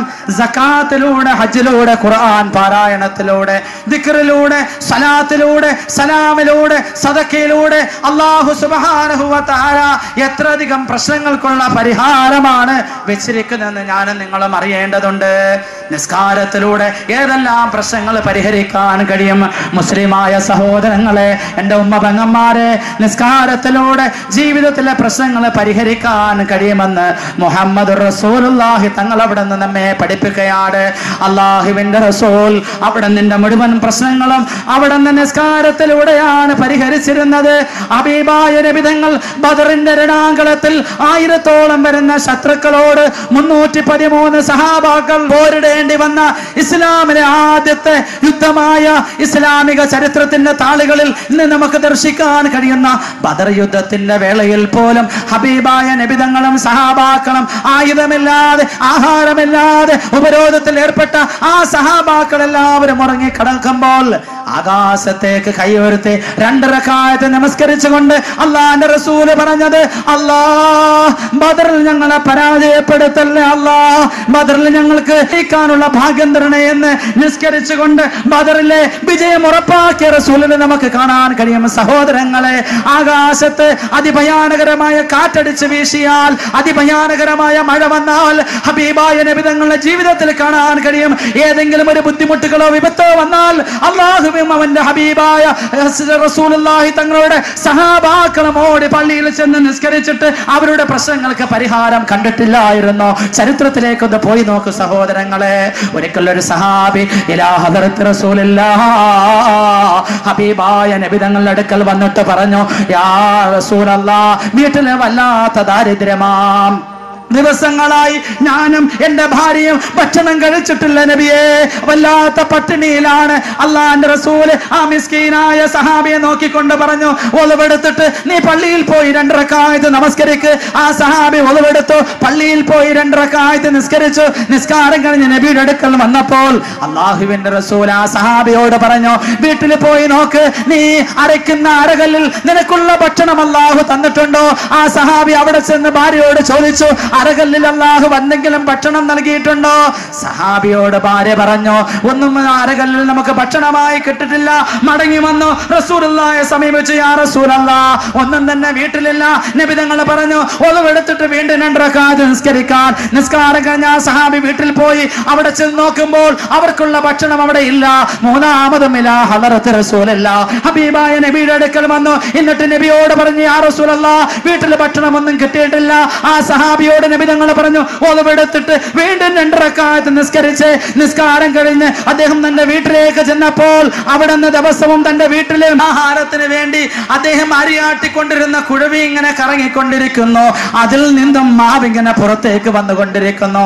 ഭാര്യ അത്ഭുതപ്പെട്ടു, സഹാബി അത്ഭുതപ്പെട്ടു. അവര് വീട്ടിലുള്ള പാത്രത്തിലെല്ലാം മാവ് ശേഖരിക്കാൻ തുടങ്ങി. മാവുകൾ എടുത്ത ശേഷം അവര് ആട്ടുകല്ലെടുത്ത് ഉയർത്തി നോക്കിയപ്പോൾ അതിനുള്ളിലുണ്ടായിരുന്ന ഒരു ഗോതമ്പിന്റെ മണിയിൽ നിന്നുമാണ് അല്ലാഹു നിസ്കാരം വഴി ആ സഹാബിക്ക് ആവശ്യമായ മാവ് മുഴുവനും അവിടെ നിന്ന് കിട്ടുകയാണ്. എന്നിട്ട് ഹബീബായ നബി തങ്ങളോട് വന്ന് പറഞ്ഞു, യാ റസൂലല്ലാഹ്, യാ ഹബീബല്ലാഹ്, വീട്ടിലുള്ള പാത്രങ്ങളിലെല്ലാം ഞാൻ മാവ് ശേഖരിച്ചു വെച്ച് നബിയെ, ആട്ടുകളിൽ തന്നെ ഇരുന്ന് കറങ്ങുകയാണ്, അതിൽ നിന്ന് മാവ് വന്നുകൊണ്ടിരിക്കുന്നു. പാത്രത്തിലെല്ലാം ശേഖരിച്ചു സഹാബത്തിന് വിളിക്ക് അവർക്ക് കൊടുക്കാൻ നബിയെ. അല്ലാഹുവിന്റെ റസൂൽ ചോദിച്ചു, പിന്നെ നീ എന്ത് ചെയ്തു നബിയെ? പാത്രങ്ങളെല്ലാം നിറഞ്ഞ ശേഷം ആട്ടുകളിൽ ഞാൻ എടുത്തു നോക്കി നബിയെ. അപ്പോഴാണ് അതിനുള്ളിൽ നേരത്തെ ഇട്ടിരുന്ന ഒരു ഗോതമ്പിന്റെ മണിയിൽ നിന്നുമാണ് ഇതുണ്ടായത്. അല്ലാഹുവിന്റെ റസൂൽ സഹാബത്തിനോട് പറഞ്ഞു, സഹാബ, ആ ആട്ടുകളിൽ ആ കുഴവിയിൽ നിന്നും എടുക്കാതെ അതേ അവസ്ഥയിലായിരുന്നുവെങ്കിൽ ഖിയാമത്ത് നാൾ വരെ സംസം വെള്ളം നിലനിൽക്കുന്നത് പോലെ, സംസം വെള്ളം എന്റെ ഉറവ ഒലിക്കുന്നത് പോലെ വരുമായിരുന്നുവെന്ന് അല്ലാഹുവിന്റെ റസൂൽ സഹാബത്തിനോട് പറയുകയുണ്ടായി. നിസ്കാരത്തിലൂടെ പ്രശ്നങ്ങൾക്ക് പരിഹാരം നബി തങ്ങൾ പഠിപ്പിച്ചു കൊടുക്കുകയായിരുന്നു. കാലത്തിലൂടെ പ്രശ്നങ്ങൾ പരിഹരിക്കാൻ എനിക്കും നിങ്ങൾക്കും കഴിയണം. അതാണ് യഥാർത്ഥ മുസ്ലിമിന്റെ അവസ്ഥ. ഇന്ന് നമ്മുടെ നിസ്കാരത്തിന്റെ കാര്യം വളരെ അവതാളത്തിലല്ലേ? മുസ്ലിമായി വരുന്നവർക്കുള്ള ഈമാൻ പോലും എനിക്കും നിങ്ങൾക്കുമില്ല സഹോദരങ്ങളെ. അല്ലാഹുവിന്റെ റസൂൽ അവിടെ നിന്ന് പഠിപ്പിക്കുകയാണ്, നിസ്കാരം കൃത്യമായി നിർവഹിക്കൂ. ദുനിയാവിലെ പ്രശ്നങ്ങൾക്കുള്ള പരിഹാരം നിസ്കാരത്തിലുണ്ട്. നാളെ ഖബറിലെ പ്രശ്നങ്ങൾക്കുള്ള പരിഹാരം, മഹ്ശറിലെ പ്രശ്നങ്ങൾക്കുള്ള പരിഹാരം നാളെ അർശിന്റെ തണൽ നൽകി അല്ലാഹു നിങ്ങളെ സഹായിക്കും. അതുകൊണ്ട് നിസ്കാരം നിങ്ങൾ ഒരിക്കലും ഒഴിവാക്കരുത്. ഹബീബായ നബി തങ്ങൾ പറയുകയാണ്, മരണത്തിന്റെ അവസ്ഥയിൽ മലക്കുകൾ നിങ്ങളുടെ ആത്മാവിന് ശാന്തി നൽകും. യാ അയ്യതുഹൻ നഫ്സുൽ മുത്മഇന്ന ഇർജി ഇലാ റബ്ബികി റാളിയതം മർളിയാ ഫദ്ഖുലി ഫീ ഇബാദി വദ്ഖുലി ജന്നതി. നിസ്കാരം നീ മുറുകെ പിടിച്ചോ, കൃത്യമായി നിസ്കരിക്കണേ. നിസ്കാരത്തിലൂടെ ദുന്യവിയായ പ്രശ്നങ്ങൾക്കുള്ള പരിഹാരമുണ്ട്. ജീവിത പ്രശ്നങ്ങൾക്കുള്ള പരിഹാരം നിസ്കാരത്തിൽ അല്ലാഹു സംവിധാനം ചെയ്ത് വെച്ചിട്ടുണ്ട്. അതുകൊണ്ട് തന്നെ മരണപ്പെടുമ്പോഴും നിനക്ക് അല്ലാഹു ധാരാളം ധാരാളം അനുഗ്രഹങ്ങൾ നിസ്കാരത്തിലൂടെ, ധാരാളം പ്രശ്നങ്ങളിൽ നിന്നും അതിജീവിക്കാനുള്ള കഴിവ് നൽകും. എത്രത്തോളം എന്നാൽ ഖുർആൻ പറയുന്നു, യാ അയ്യതുഹൻ നഫ്സുൽ മുത്മഇന്ന, മലക്കുകളുടെ ആശീർവാദം മരണസമയത്ത് നമ്മളോടൊപ്പം ഉണ്ടാവും. സക്രാത്തിന്റെ അവസ്ഥയിൽ അവര് പറയും, സമാധാനമടഞ്ഞ ആത്മാവേ, സമാധാനമടഞ്ഞ ആത്മാവേ, സന്തോഷകരമായ ആത്മാവേ എന്ന് മലക്കുകൾ നമ്മളെ വിളിച്ചുകൊണ്ട് മരണത്തിന്റെ അവസ്ഥയിൽ പോലും നിസ്കാരമുള്ള മനുഷ്യന് അവന്റെ സക്രാത്തിന്റെ അവസ്ഥയിലുള്ള പ്രശ്നങ്ങൾ പരിഹരിക്കാൻ കഴിയുമെന്ന് അള്ളാഹു നമ്മെ പഠിപ്പിക്കുകയാണ്. എന്റെ ബഹുമാനപ്പെട്ട സഹോദരങ്ങളെ, പള്ളിയിൽ നിന്നും ബാങ്ക് കേൾക്കുമ്പോൾ എത്ര പേരാ പള്ളിയിലേക്ക് ഓടിയെത്താറുണ്ട്? വാപ്പ വിളിച്ചാൽ നമ്മൾ ഓടിയെത്താറുണ്ട്. പോലീസ് വിളിച്ചാൽ നേരത്തെ പോലീസ് സ്റ്റേഷനിലേക്ക് പോകും. കോടതിയിൽ നിന്നും അവിടെ എത്താനാണ് കോടതിയിൽ നിന്നും കത്ത് വന്നതെങ്കിൽ ഞാനും നിങ്ങളും വളരെ പെട്ടെന്ന് അവിടെ എത്തും. അള്ളാഹുവിന്റെ വിളിക്ക് ഞാനും നിങ്ങളും എത്ര പേര് ഉത്തരം ചെയ്യുന്നുണ്ട്? 22,222 പ്രാവശ്യം ദിവസവും നമുക്ക് ഓരോരുത്തർക്കും ശ്വസിക്കാനുള്ള തൗഫീഖ് തന്ന അള്ളാഹുവിന്റെ വിളിയല്ലേ പള്ളിയുടെ മിനാരങ്ങളിൽ നിന്നും എനിക്കും നിങ്ങൾക്കും കേൾക്കാൻ കഴിയുന്നത്? എത്ര പേരാ വിളിക്ക് ഉത്തരം ചെയ്യുന്നത്? അള്ളാഹുവിന്റെ പള്ളിയിലേക്ക് വിളിക്കുമ്പോൾ ആ വിളിക്ക് എനിക്ക് നിങ്ങൾക്കും ഉത്തരം ചെയ്യാൻ കഴിയുന്നുണ്ടോ? എത്ര പേര് കൃത്യമായി നിസ്കരിക്കുന്നുണ്ട്? സഹോദരങ്ങളെ, ഹബീബായ നബി തങ്ങൾ പറയുന്നു, മൻ സമിഅ മുനാദിയം ബിസ്സലാ, നിസ്കാരത്തിന് വേണ്ടി വിളിക്കപ്പെട്ട് കഴിഞ്ഞാൽ ആ വിളിക്ക് ആ കാരണം നൽകിയവരൊഴിച്ച് ബാക്കി എല്ലാവരും പള്ളിയിൽ വന്ന് നിസ്കരിക്കൽ നിർബന്ധമാ. കാരണം നൽകിയവരൊഴിച്ച് ബാക്കി എല്ലാ മുസ്ലിമിന്റെ മേലും നിസ്കാരം നിർബന്ധമാണ്. കാരണം നൽകപ്പെട്ടവരല്ലാതെ മറ്റുള്ളവരുടെ നമസ്കാരം, വീടുകളിൽ നമസ്കരിക്കുന്നവരുടെ നമസ്കാരം അല്ലാഹു സ്വീകരിക്കുകയില്ല. പള്ളിയിൽ വന്ന് തന്നെ നിസ്കരിക്കണമെന്നാണ് കാരണം നൽകപ്പെട്ടവർ ഒഴിച്ച്. സഹാബാക്കൾ ചോദിച്ചു, മൽ ഉദറു യാ റസൂലല്ലാഹ്? അൽ മറദു വൽ ഖൗഫ്, അതിഭയാനകരമായ രോഗമുള്ള ആൾക്കും അതേപോലെ തന്നെ പള്ളിയിലേക്ക് എത്താൻ കഴിയാത്ത രീതിയിലുള്ള പ്രശ്ന സങ്കീർണമായ ഒരവസ്ഥ ഉണ്ടായി തീർന്നാൽ, ഈ രണ്ട് അവസ്ഥയിലല്ലാത്ത സമയത്ത് പുരുഷന്മാർക്ക് വീടുകളിൽ നമസ്കരിക്കൽ അനുവദനീയമല്ല. അവർ പള്ളിയിൽ തന്നെ വന്ന് നിസ്കരിക്കണം.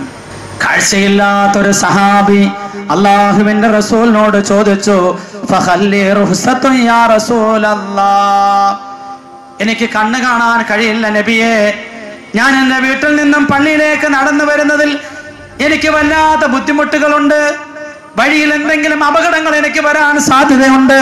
അള്ളാഹുവിന്റെ റസൂലെ, ഞാൻ എൻ്റെ വീട്ടിൽ നമസ്കരിച്ചു കൊള്ളട്ടെ.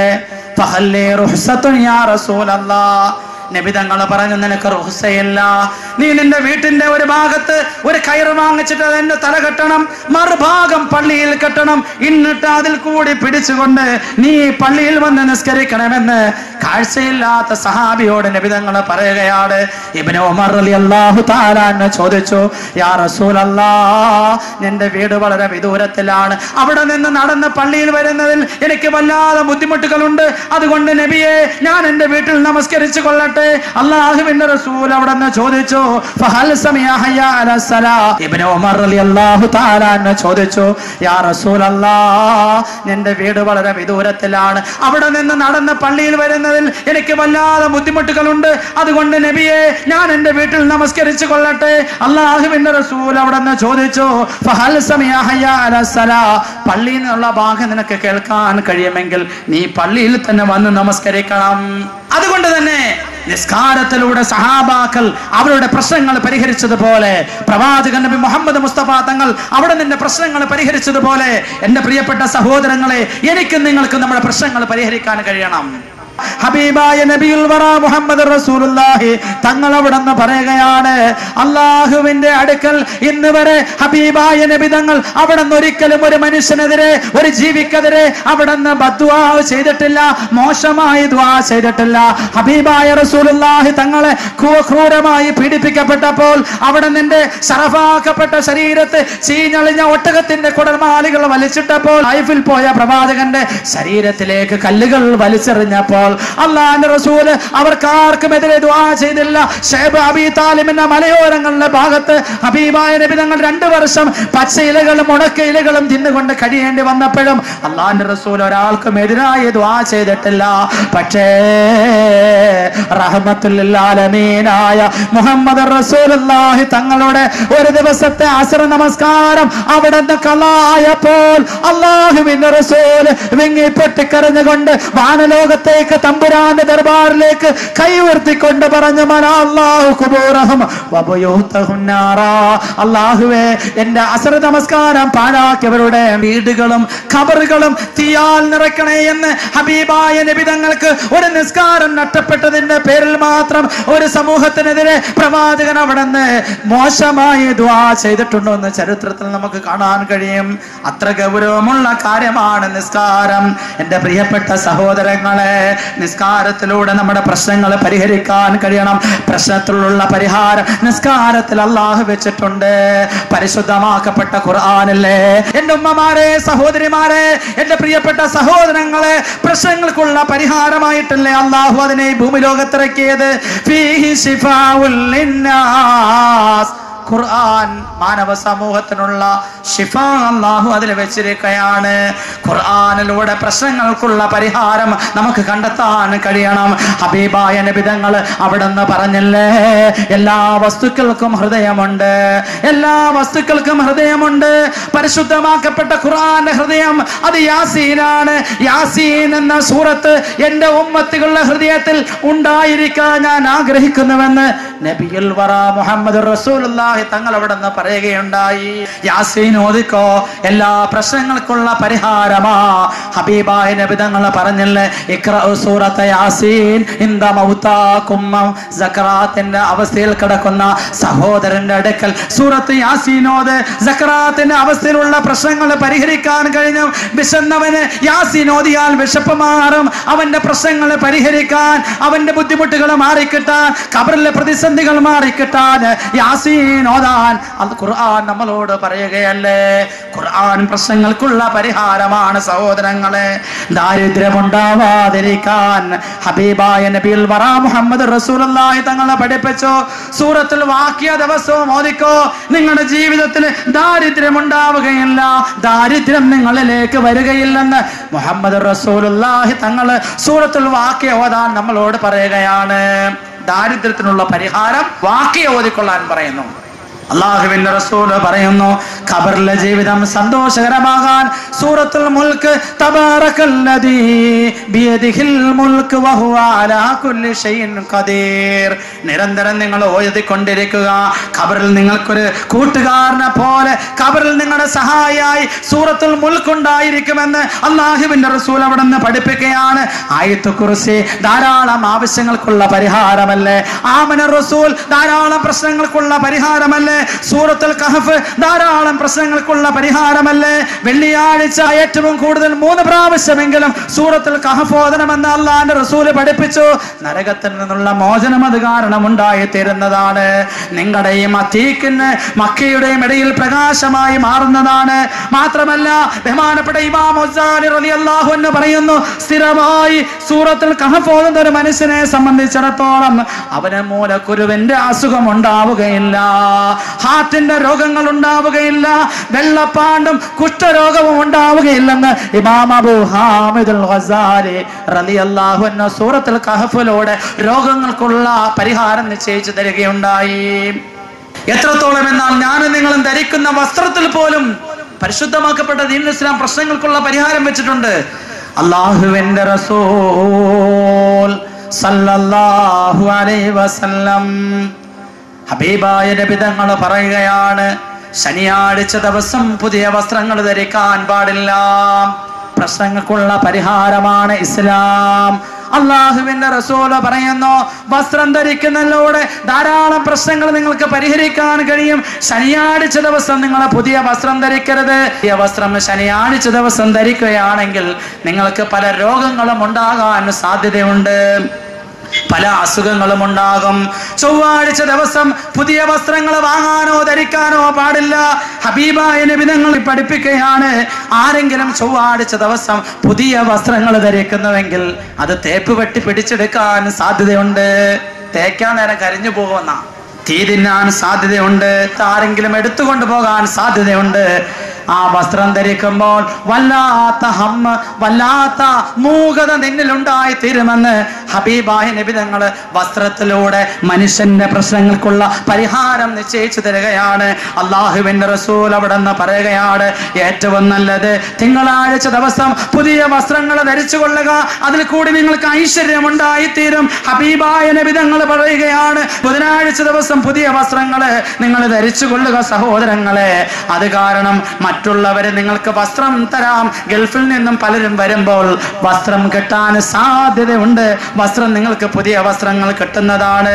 അള്ളാഹുവിന്റെ റസൂൽ പഠിപ്പിക്കുന്നു, വെള്ളിയാഴ്ച ദിവസം ആരെങ്കിലും പുതിയ വസ്ത്രം ധരിച്ചാൽ അവന് അധികമായി സമ്പത്തുണ്ടായിക്കൊണ്ടിരിക്കുമെന്ന് പ്രവാചകൻ പഠിപ്പിക്കുകയാണ്. വസ്ത്രധാരണയിൽ പോലും പ്രശ്നങ്ങൾക്കുള്ള പരിഹാരമാണ് പരിശുദ്ധമാക്കപ്പെട്ട ദീനുൽ ഇസ്ലാം പഠിപ്പിക്കുന്നത്. എൻ്റെ പ്രിയപ്പെട്ട സഹോദരങ്ങളെ, മുഴുവൻ പ്രശ്നങ്ങൾക്കുമുള്ള പരിഹാരം ഇസ്ലാം നൽകുന്നുണ്ട്. ഞാനും നിങ്ങളും കുളിക്കാൻ വേണ്ടി തയ്യാറായി നിൽക്കുമ്പോൾ അള്ളാഹുവിന്റെ റസൂല് പഠിപ്പിക്കുകയാണ്, അവിടുന്ന് തലയിൽ എണ്ണ തേച്ചുകൊണ്ടാണ് കുളിച്ചത്, അതുകൊണ്ട് നിങ്ങൾ എണ്ണ തേച്ചുകൊണ്ട് കുളിക്കണം. എപ്പോഴും അള്ളാഹുവിന്റെ റസൂല് തലയിൽ എണ്ണ തേക്കാറുണ്ടായിരുന്നു. തലയ്ക്ക് സമാധാനം കിട്ടുവാൻ, തലയ്ക്ക് തലവേദന മാറിക്കിട്ടുവാൻ എപ്പോഴും നിങ്ങൾ തലയിൽ എണ്ണ തേക്കണം. തല മറച്ചുകൊണ്ട് വേണം നിങ്ങൾ നിസ്കരിക്കാൻ, നിങ്ങൾ ബാത്റൂമിൽ പോകാൻ. അതുകൊണ്ട് നിങ്ങളുടെ തലയ്ക്ക് ധാരാളം പ്രശ്നങ്ങൾക്കുള്ള പരിഹാരം എണ്ണ തേക്കുക വഴി, തലമറയ്ക്കുക വഴി ഉണ്ടായി തീരുമെന്ന് മുഹമ്മദ് റസൂലുള്ളാഹി തങ്ങൾ അവിടെ നിന്ന് പഠിപ്പിക്കുകയാണ്. കണ്ണിന്റെ സുരക്ഷിതയ്ക്ക് വേണ്ടി പരിശുദ്ധമാക്ക പ്രവാചകന്റെ ജീവിതം എടുത്ത് പരിശോധിച്ചു നോക്ക്. അള്ളാഹുവിന്റെ റസൂല് കണ്ണിന്റെ കാഴ്ചയ്ക്കുള്ള പരിഹാരം ഇസ്ലാമിലൂടെ പറയുകയാണ്. നിങ്ങൾ സുറുമ എഴുതിക്കോ, അതെന്റെ ചര്യയാണ്, ഞാൻ ഇഷ്ടപ്പെടുന്നതാണ്. പ്രവാചകൻ എല്ലാ ദിവസവും അവിടെ നിന്ന് കണ്ണിന്റെ കാഴ്ച വർദ്ധിക്കാൻ വേണ്ടി സുറുമ എഴുതുമായിരുന്നു. സുറുമ എഴുതൽ സുന്നത്തുമാണ്. രാത്രി കിടക്കുന്നതിന് മുമ്പ് ദമ്പതികൾ സുറുമയിടൽ പ്രത്യേകം സുന്നത്താണെന്ന് പ്രവാചകന്റെ ജീവിതത്തിൽ കാണാൻ കഴിയും. കണ്ണിന്റെ പ്രശ്നങ്ങൾക്കുള്ള പരിഹാരം ഒന്ന്, നിങ്ങൾ സുറുമ എഴുതിക്കൊള്ളുക. രണ്ടാമതായി അല്ലാഹുവിന്റെ റസൂല് പഠിപ്പിക്കുകയാ, ഖുർആൻ അധികമായി ഓതിക്കൊണ്ടിരിക്കുക. ഖുർആൻ ഓതാൻ അറിയാത്ത എൻ്റെ ഉമ്മമാരെ, ഉപ്പമാരെ, പരിശുദ്ധമാക്കപ്പെട്ട ഖുർആൻ എടുത്ത് അത് നോക്കിക്കൊണ്ടിരിക്കല് കണ്ണിന്റെ കാഴ്ച വർദ്ധിക്കും. സംസം വെള്ളത്തിലേക്ക് നോക്കിക്കൊണ്ടിരുന്നാൽ, പരിശുദ്ധമായ കാബയിലേക്ക് നോക്കിക്കൊണ്ടിരുന്നാൽ, തന്നെ പെറ്റ തന്റെ പ്രിയപ്പെട്ട മാതാവിലേക്ക് നോക്കിക്കൊണ്ടിരുന്നാൽ അവന്റെ കാഴ്ച വർദ്ധിക്കുമെന്ന് നബി മുഹമ്മദ് മുസ്തഫ. പലരുടെയും കാഴ്ച ഇന്ന് യുവാക്കളുടെ ധാരാളം പേരും കണ്ണാടി വെച്ചിരിക്കുന്നു. പ്രത്യേകമായി നമ്മൾ ശ്രദ്ധിക്കണം, ഔറത്തിലേക്ക് നോക്കല്ലേ.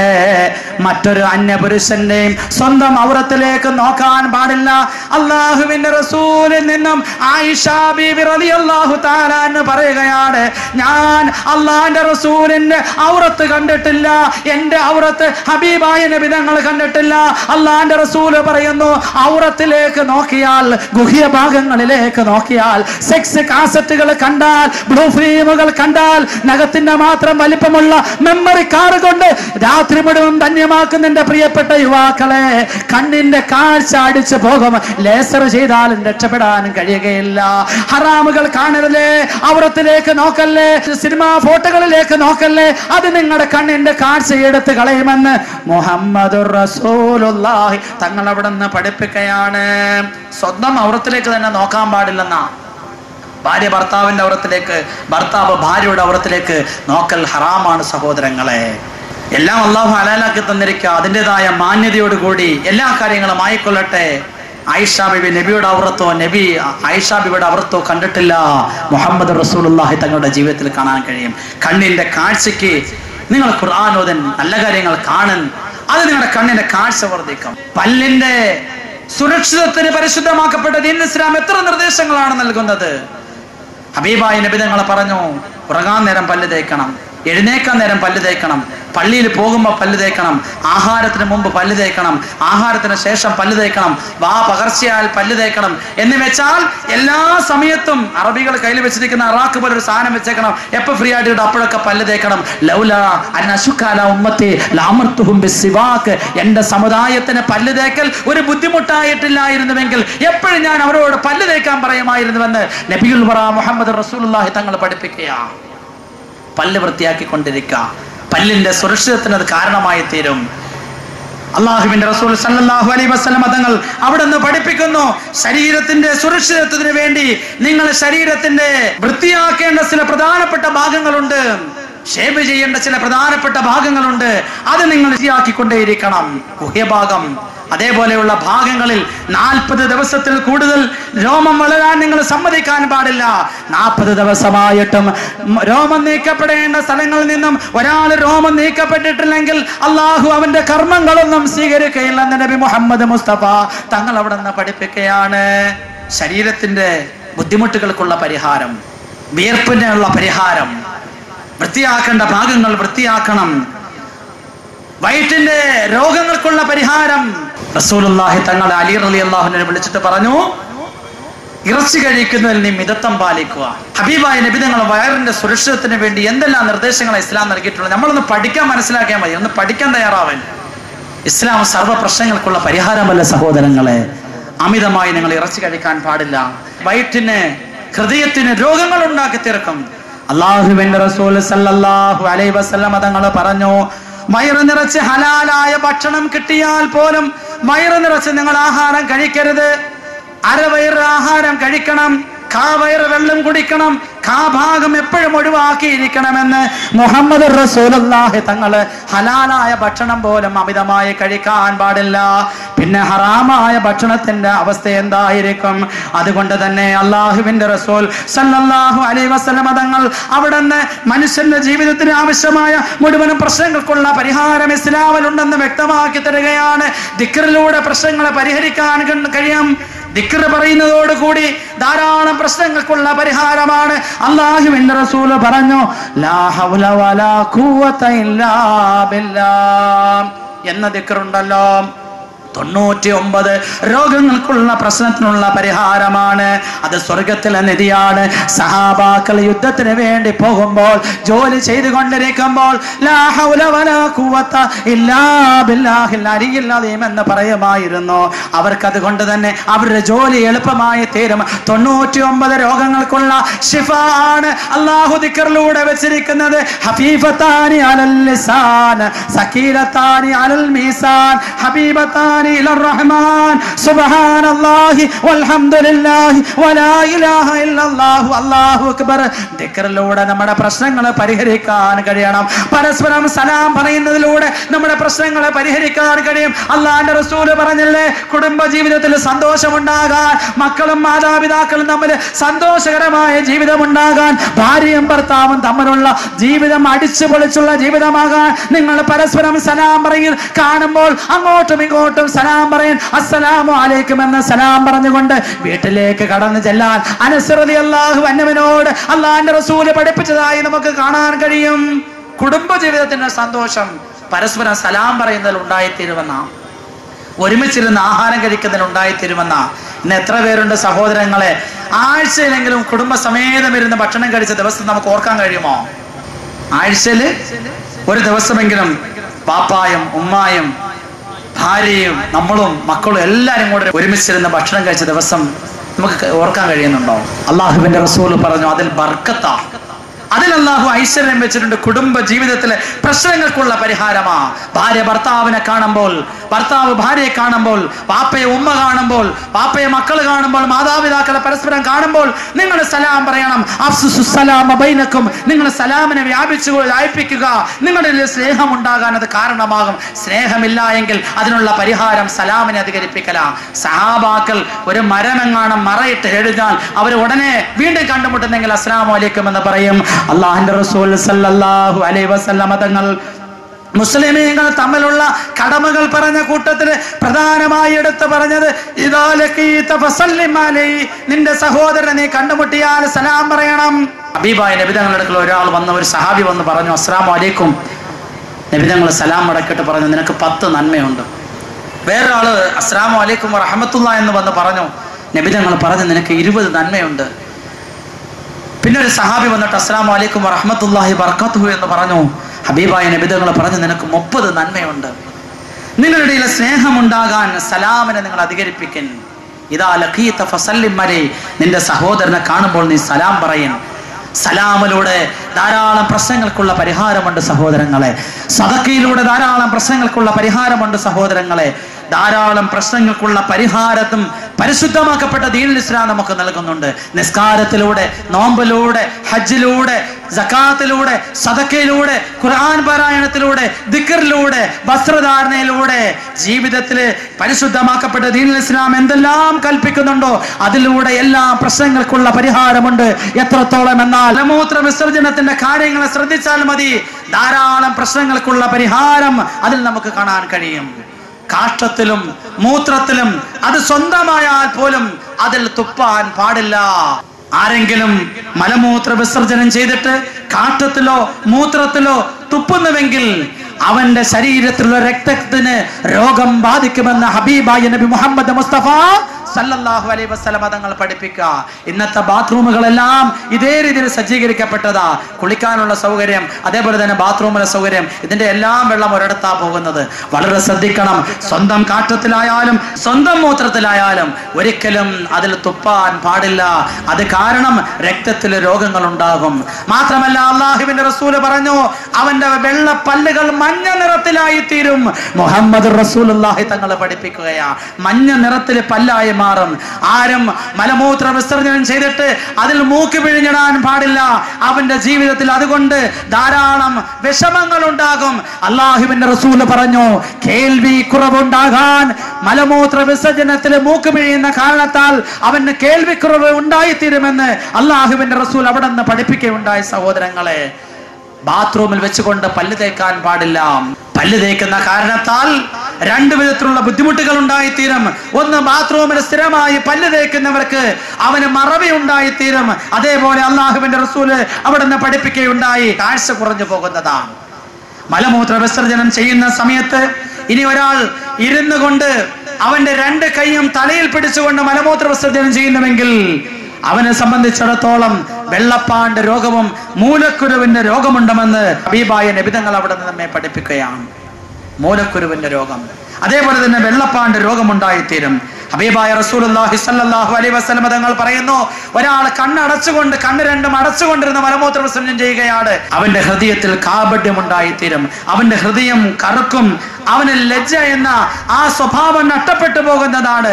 ഇനി ഒരാൾ ഭിത്തിയിൽ ചാരിയിരുന്ന് മലമൂത്ര വിസർജനം ചെയ്താൽ അവന് കുടവയറുണ്ടായിത്തീരും, വായുവിന്റെ അസുഖം ഉണ്ടായിത്തീരും, അവന്റെ പല്ലുകൾ പൊഴിഞ്ഞു പോകുമെന്ന് റീജി എന്ന ഗ്രന്ഥത്തിൽ നമുക്ക് കാണാൻ കഴിയും. മലമൂത്ര വിസർജനത്തില് ധാരാളം കാര്യങ്ങൾ ശ്രദ്ധിക്കേണ്ടതുണ്ട്. അതിൽ പോലും ധാരാളം പ്രശ്നങ്ങൾക്കുള്ള പരിഹാരം അല്ലാഹു തആല നമുക്ക് നൽകിയിരിക്കുകയാണ്. അതുകൊണ്ട് എൻ്റെ പ്രിയപ്പെട്ട സഹോദരങ്ങളെ, പരിശുദ്ധമാക്കപ്പെട്ട ദീനുൽ ഇസ്ലാമിന്റെ അനുഷ്ഠാന കാര്യങ്ങൾ വളരെ ശ്രദ്ധിച്ച് വേണം ചെയ്യുവാൻ. അല്ലാഹു പറഞ്ഞതിന് എതിരായി എന്തെങ്കിലും ചെയ്തു പോയാൽ അതിന് വല്ലാത്ത ശിക്ഷകളും രോഗങ്ങളും ഉണ്ടാകാൻ സാധ്യതയുണ്ടെന്ന് പരിശുദ്ധമാക്കപ്പെട്ട ദീനുൽ ഇസ്ലാം നമ്മെ പഠിപ്പിക്കുകയാണ്. ദാരിദ്ര്യത്തെ ഭയപ്പെടാത്തവരാരും തന്നെ നമ്മുടെ കൂട്ടത്തിലില്ല. പലർക്കും ജീവിതത്തിൽ വളരെയധികം ദാരിദ്ര്യമാണ്, സാമ്പത്തികമായ നഷ്ടങ്ങൾ ഉണ്ടായിത്തീരും. എൻ്റെ ബഹുമാനപ്പെട്ട സഹോദരങ്ങളെ, ദാരിദ്ര്യമുണ്ടാകാനുള്ള പ്രധാന കാരണം വസ്ത്രമില്ലാതെ നിന്ന് കുളിക്കുന്ന കാരണത്താൽ ദാരിദ്ര്യമുണ്ടായിത്തീരുമെന്ന് ഹബീബായ നബിയുൽ വറ മുഹമ്മദ് റസൂലുള്ളാഹി തങ്ങൾ അവിടെ നിന്ന് പഠിപ്പിക്കുകയാണ്. ഇന്ന് നമ്മുടെ മക്കളെ മാതാപിതാക്കൾ, മോനെ ഉടുപ്പൊക്കെ ഉരിഞ്ഞിട്ടിട്ട് പെട്ടെന്ന് കയറി കുളിച്ചോ, ആരും ഇല്ലല്ലോ, വീട്ടിൻ്റെ ഉള്ളിൽ ബാത്ത് അറ്റാച്ചഡ് റൂം, വലിയവരും ചെറുതും ആണും പെണ്ണും എല്ലാം എന്ത് ചെയ്യും, തോർത്ത് പോലും എടുത്താതെ കുളിക്കും. ദാരിദ്ര്യമുണ്ടായിത്തീരും. മക്കളോട് പറയും എല്ലാം ഊരി ഇട്ടിട്ട് പെട്ടെന്ന് കയറി കുളിച്ചോ, സ്കൂളിൽ പോയി സമയമായി, വണ്ടി വരാറായി, അമ്മമാരെ അടിച്ചിറക്കി അങ്ങ് വിടും. ദാരിദ്ര്യമുണ്ടായിത്തീരും. മലമൂത്ര വിസർജനം ചെയ്യുമ്പോൾ പോലും വസ്ത്രമുടുത്തിരിക്കണം, വസ്ത്രം ധരിച്ചിരിക്കണം. മുഴുവനെ നിങ്ങളുടെ മലമൂത്ര വിസർജനം ചെയ്യാൻ പാടില്ല. അത് ജീവിതത്തിൽ ബർക്കത്തില്ലാതായി തീരും, ദാരിദ്ര്യമുണ്ടാക്കി തീരും.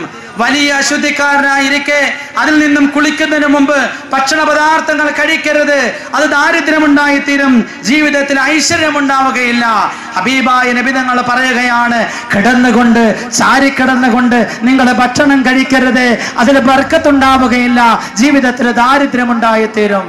അള്ളാഹുവിന്റെ റസൂൽ പറയുന്നു, കിടന്നുകൊണ്ട് ചാരിയിരുന്നു കൊണ്ട് നിങ്ങൾ ആഹാരം കഴിക്കരുത്, അതുവഴി നിങ്ങളുടെ ജീവിതത്തിൽ ദാരിദ്ര്യമുണ്ടാകും. സവാളയുടെയും ചെറുള്ളിയുടെയും അതേപോലെ തന്നെ വെളുത്ത ഉള്ളിയുടെയും തൊലികൾ നിങ്ങൾ കത്തിക്കാൻ പാടില്ല, അതുവഴി നിങ്ങളുടെ കുടുംബത്തിൽ ദാരിദ്ര്യമുണ്ടാകുമെന്ന് മുഹമ്മദ് റസൂലുള്ളാഹി തങ്ങൾ പഠിപ്പിക്കുക. എത്ര പേര് ശ്രദ്ധിക്കുന്നുണ്ട് സഹോദരങ്ങളെ? എത്ര പേര് ശ്രദ്ധിക്കുന്നുണ്ട്? ഇസ്ലാം സർവ്വ പ്രശ്നങ്ങൾക്കുള്ള പരിഹാരമല്ലേ? രാത്രി വീട് തൂത്തുവാരാൻ പാടില്ല സഹോദരങ്ങളെ.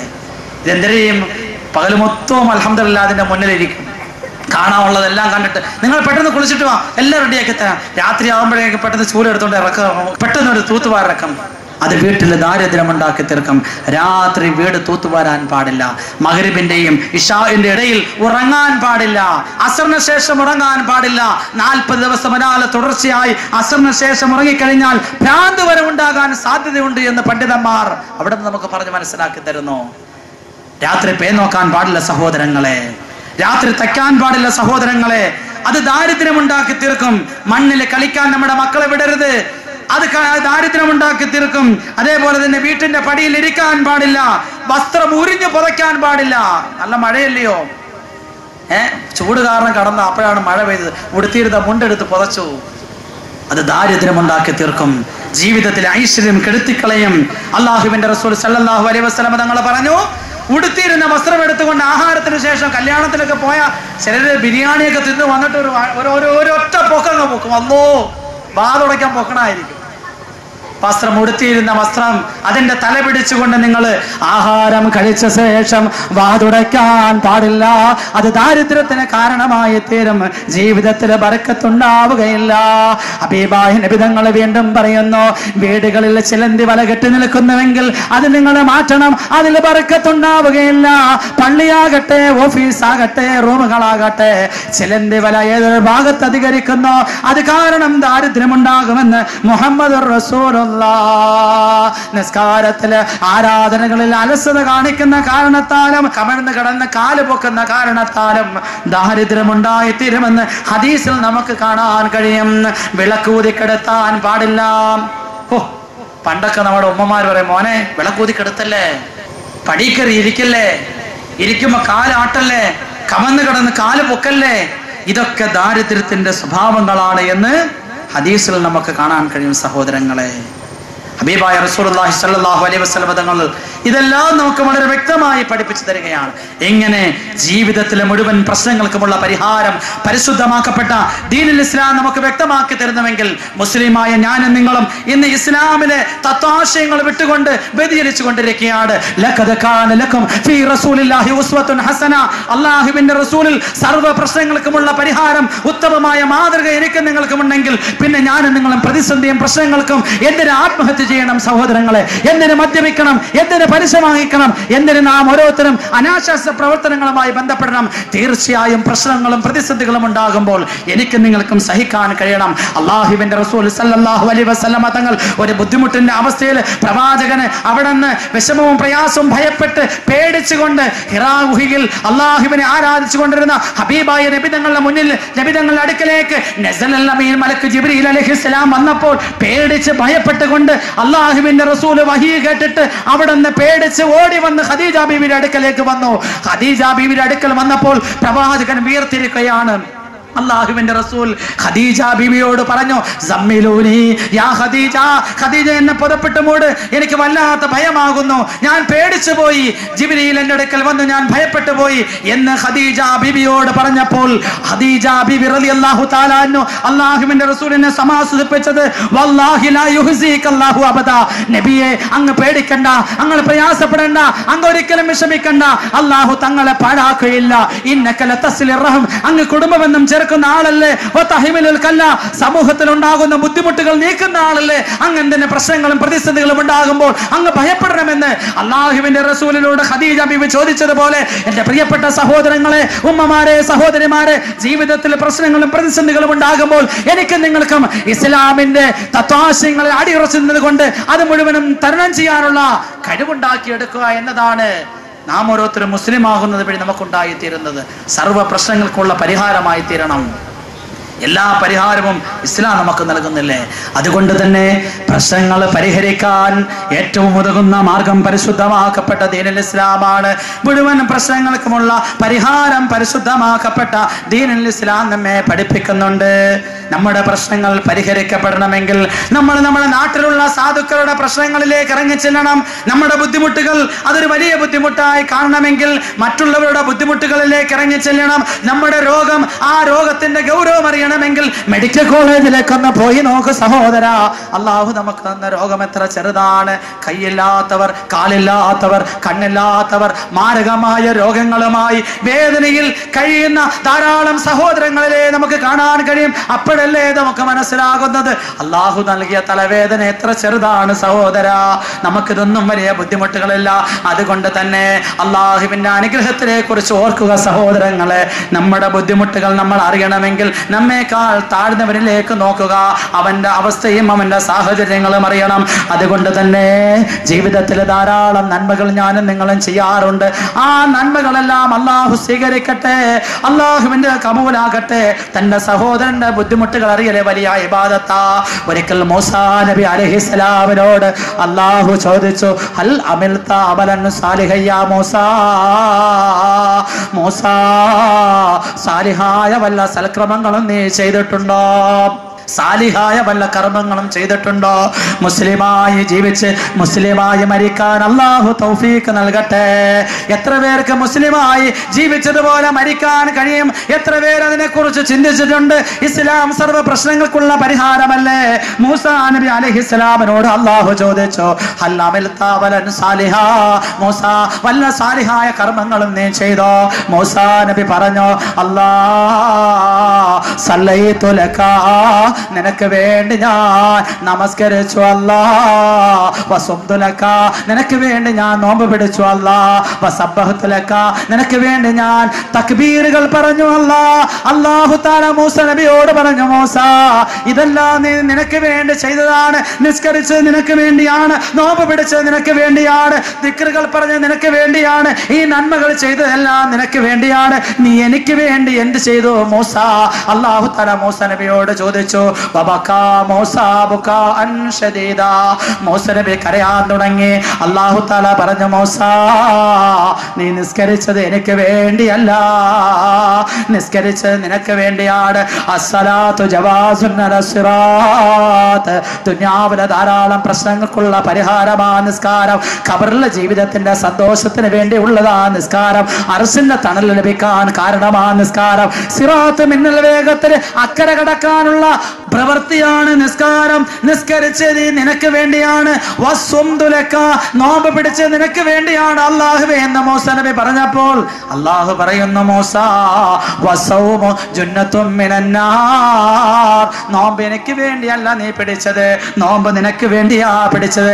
നരകത്തിൽ നിന്നും രക്ഷപ്പെടാനുള്ള കവചമാണ്, മറയാണ് നോമ്പ് എന്ന് അല്ലാഹു തആല പഠിപ്പിക്കുകയാണ്. മൂസ നബി പറഞ്ഞു, വതസ്ബീഹു ലക, അല്ലാഹുവേ നിനക്ക് വേണ്ടി ഞാൻ തസ്ബീഹ് ദിക്റുകൾ ചെയ്തു. അല്ലാഹു തആല മൂസ നബിയോട് പറഞ്ഞു, മൂസ നീ എനിക്ക് വേണ്ടിയല്ല ദിക്ർ ചെയ്തത്, വതസ്ബീഹു ദറജാതുൻ ഫിൽ ജന്ന, സ്വർഗ്ഗത്തിലെ എന്റെ പദവികൾ അധികരിക്കാൻ വേണ്ടിയാണ് നീ ദിക്റുകൾ ചെയ്തത്. നീ എനിക്ക് വേണ്ടി എന്താ ചെയ്തത്? എന്റെ പ്രിയപ്പെട്ട സഹോദരങ്ങളെ, മസ്ജിദുൽ ഇജാബയുടെ മുന്നിലിരിക്കുന്ന എന്റെ പ്രിയപ്പെട്ട യുവാക്കളെ, സഹോദരിമാരെ, എന്നെയും നിങ്ങളെയും നാളെ അല്ലാഹു വിളിച്ചിട്ട് എന്താ അല്ലാഹ്ക്ക് വേണ്ടി ചെയ്തത് എന്ന് ചോദിച്ചാൽ ഞാനും നിങ്ങൾക്കും പറയാൻ നമസ്കരിച്ചു എന്നല്ലേ പറയാൻ കഴിയൂ? നോമ്പ് പിടിച്ചു എന്നല്ലേ പറയാൻ കഴിയൂ? ഖുർആൻ ഓതി എന്നല്ലേ അല്ലാഹ് അടുത്ത് പറയാൻ പറ്റൂ? ദിക്റുകൾ ചെയ്തിട്ടുണ്ട് അല്ലാ എന്നല്ല പറയാൻ പറ്റൂ. അള്ളാഹ്ക്ക് വേണ്ടി ഞാനും നിങ്ങളും എന്താ ചെയ്തത്? മൂസ നബി കരഞ്ഞുകൊണ്ട് അള്ളാഹുവിനോട് ചോദിച്ചു, റബ്ബേ സാലിഹായ കർമ്മങ്ങൾ ഏതാന്ന് എനിക്കൊന്ന് പറഞ്ഞു തരണേ അല്ലാ. അല്ലാഹു തആല മൂസാ നബിക്ക് സാലിഹായ കർമ്മങ്ങളെ കുറിച്ച് പഠിപ്പിക്കുകയാ. ഹൽ അസ്ബത ജാഇയാ, മൂസ വിശന്നവന് ഭക്ഷണം കൊടുത്തോ? വിശന്നവന് ഭക്ഷണം കൊടുത്താൽ എനിക്ക് ഭക്ഷണം തന്നതുപോലെയാ. വസഖൈത അത്ശാനാ, ദാഹിച്ചവന് വെള്ളം കൊടുത്തോ? എനിക്ക് വെള്ളം തന്നതുപോലെയാ. വകസൗത ഉരിയാനാ, വസ്ത്രമില്ലാത്തവർക്ക് വസ്ത്രം കൊടുത്തോ? അത് എനിക്ക് വസ്ത്രം നൽകിയതുപോലെയാ. വഅക്രംതൽ ആലിമ, അല്ലാഹുവിന്റെ ദീനിന്റെ പണ്ഡിതന്മാരെ ബഹുമാനിക്കലും ആദരിക്കലും എന്നെ ബഹുമാനിച്ചതും ആദരിച്ചതും തുല്യമാണ്. ഇതാണ് സാലിഹായ കർമ്മങ്ങളെന്ന് അല്ലാഹു മൂസാ നബിക്ക് പഠിപ്പിച്ചു കൊടുത്തെങ്കിൽ എൻ്റെ പ്രിയപ്പെട്ട സഹോദരങ്ങളെ, എൻ്റെ പ്രിയപ്പെട്ട സഹോദരിമാരെ, എത്ര പേരുണ്ട് വിശന്നവർക്ക് ഭക്ഷണം കൊടുത്തവർ, ദാഹിച്ചവന് വെള്ളം കൊടുത്തവർ, വസ്ത്രമില്ലാത്തവർക്ക് വസ്ത്രം കൊടുത്തവർ. ഞാനും നിങ്ങളും സുഭിക്ഷമായി ജീവിക്കല്ലേ? എന്റെയും നിങ്ങളുടെയും അയൽപക്കത്ത് എത്ര സഹോദരങ്ങൾ പട്ടിണിയിലാണ്?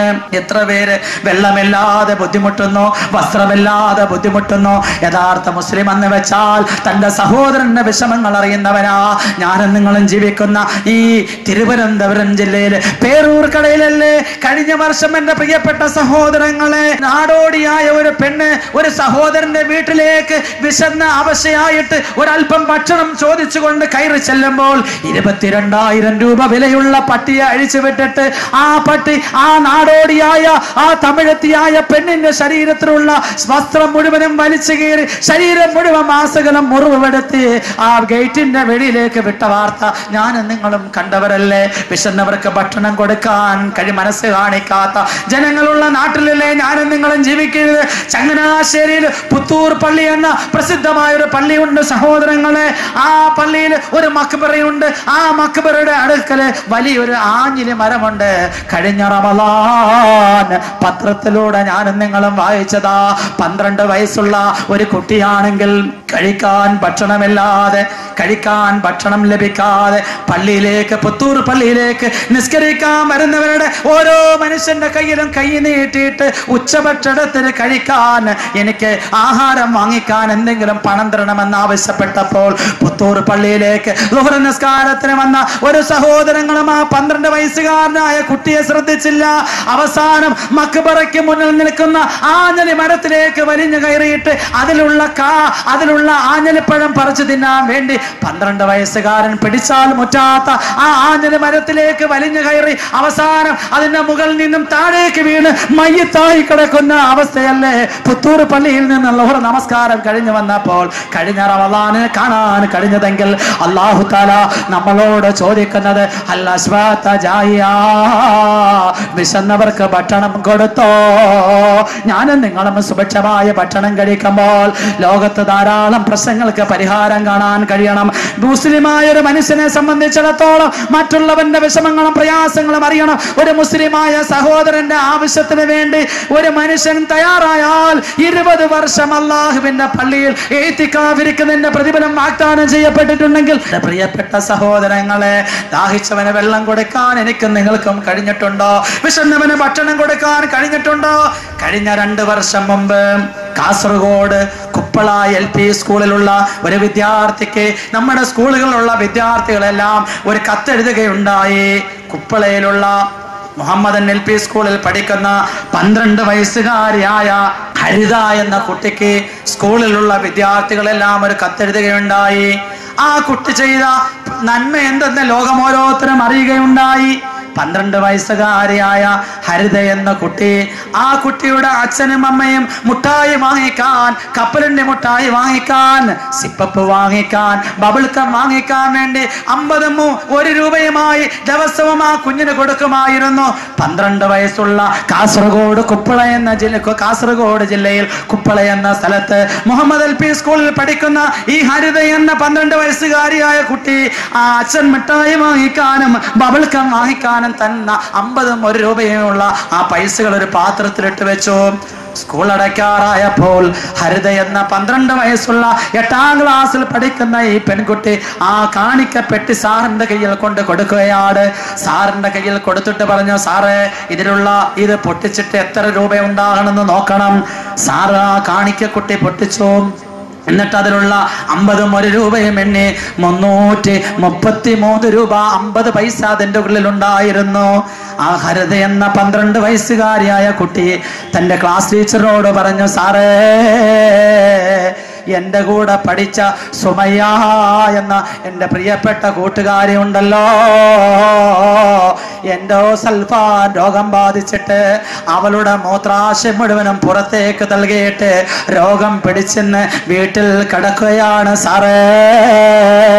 എൻ്റെ അച്ഛനും അമ്മയും മുട്ടായി വാങ്ങിക്കാൻ നൽകിയ ഈ 50ന്റെയും 1ന്റെയും തുട്ടുകൾ മുഴുവനും ഞാൻ കരുതി വെച്ചത് ആ എൻ്റെ പ്രിയപ്പെട്ട സുമയ്യ എന്ന കൂട്ടുകാരി, എന്നോടൊപ്പം ഈ ക്ലാസ്സിൽ പഠിക്കണ്ട, എന്നോടൊപ്പം ഈ ക്ലാസ്സിന്റെ മുറ്റത്ത് കടന്നോടേണ്ട സുമയ്യ എന്ന ആ 12 വയസ്സുള്ള എൻ്റെ കൂട്ടുകാരി എൻഡോസൾഫാൻ രോഗം വന്നിച്ചിട്ട് അവളുടെ മൂത്രാശയം പുറത്തേക്ക് വന്നിട്ട് ഒരു ഓപ്പറേഷന് വേണ്ടി കാത്തിരിക്കുകയാണ്. അതുകൊണ്ട് ഈ പണം ആ സുമയ്യ എന്ന കൂട്ടുകാരിക്ക് കൊടുക്കണമെന്ന് ക്ലാസ്സിലെ ടീച്ചറിനോട് പറഞ്ഞപ്പോൾ അത് ക്ലാസ്സുകാരറിഞ്ഞോ, സ്കൂൾ അറിഞ്ഞോ, ലോകം മുഴുവനും അറിയുകയുണ്ടായ സഹോദരങ്ങളെ.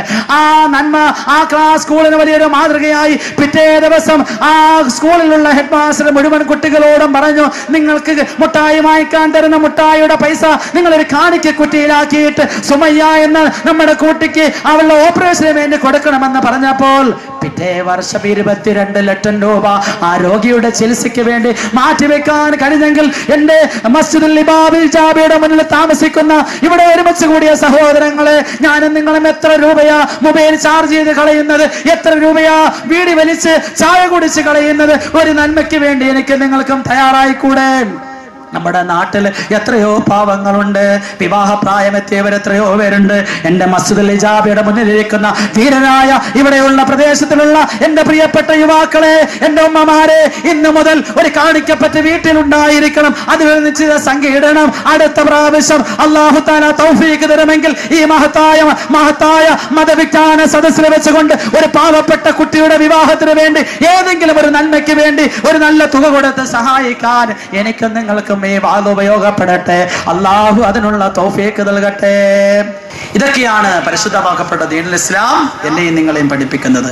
അള്ളാഹുവിന്റെ റസൂൽ സല്ലല്ലാഹു അലൈഹി വസല്ലമ തങ്ങൾ എന്നെയും നിങ്ങളെയും പഠിപ്പിച്ചത് പാവങ്ങളോട് കരുണ കാണിക്കാൻ, യതീമീങ്ങളെ സഹായിക്കാൻ, അനാഥകൾക്ക് വേണ്ടി, അവശർക്ക് വേണ്ടി നമ്മുടെ ജീവിതം ബാക്കിയാക്കണം. അത് കണ്ടുകൊണ്ട് ഇസ്ലാമിലേക്ക് ജനങ്ങൾ കടന്നു വരട്ടെ. സഹോദരങ്ങളെ, ഞാൻ നിങ്ങളും എന്താ വിചാരിച്ച് നിസ്കരിക്കാത്തവർക്ക് വേണ്ടിയാണോ അള്ളാഹു നരകം തയ്യാറാക്കി വെച്ചിരിക്കുന്നത്?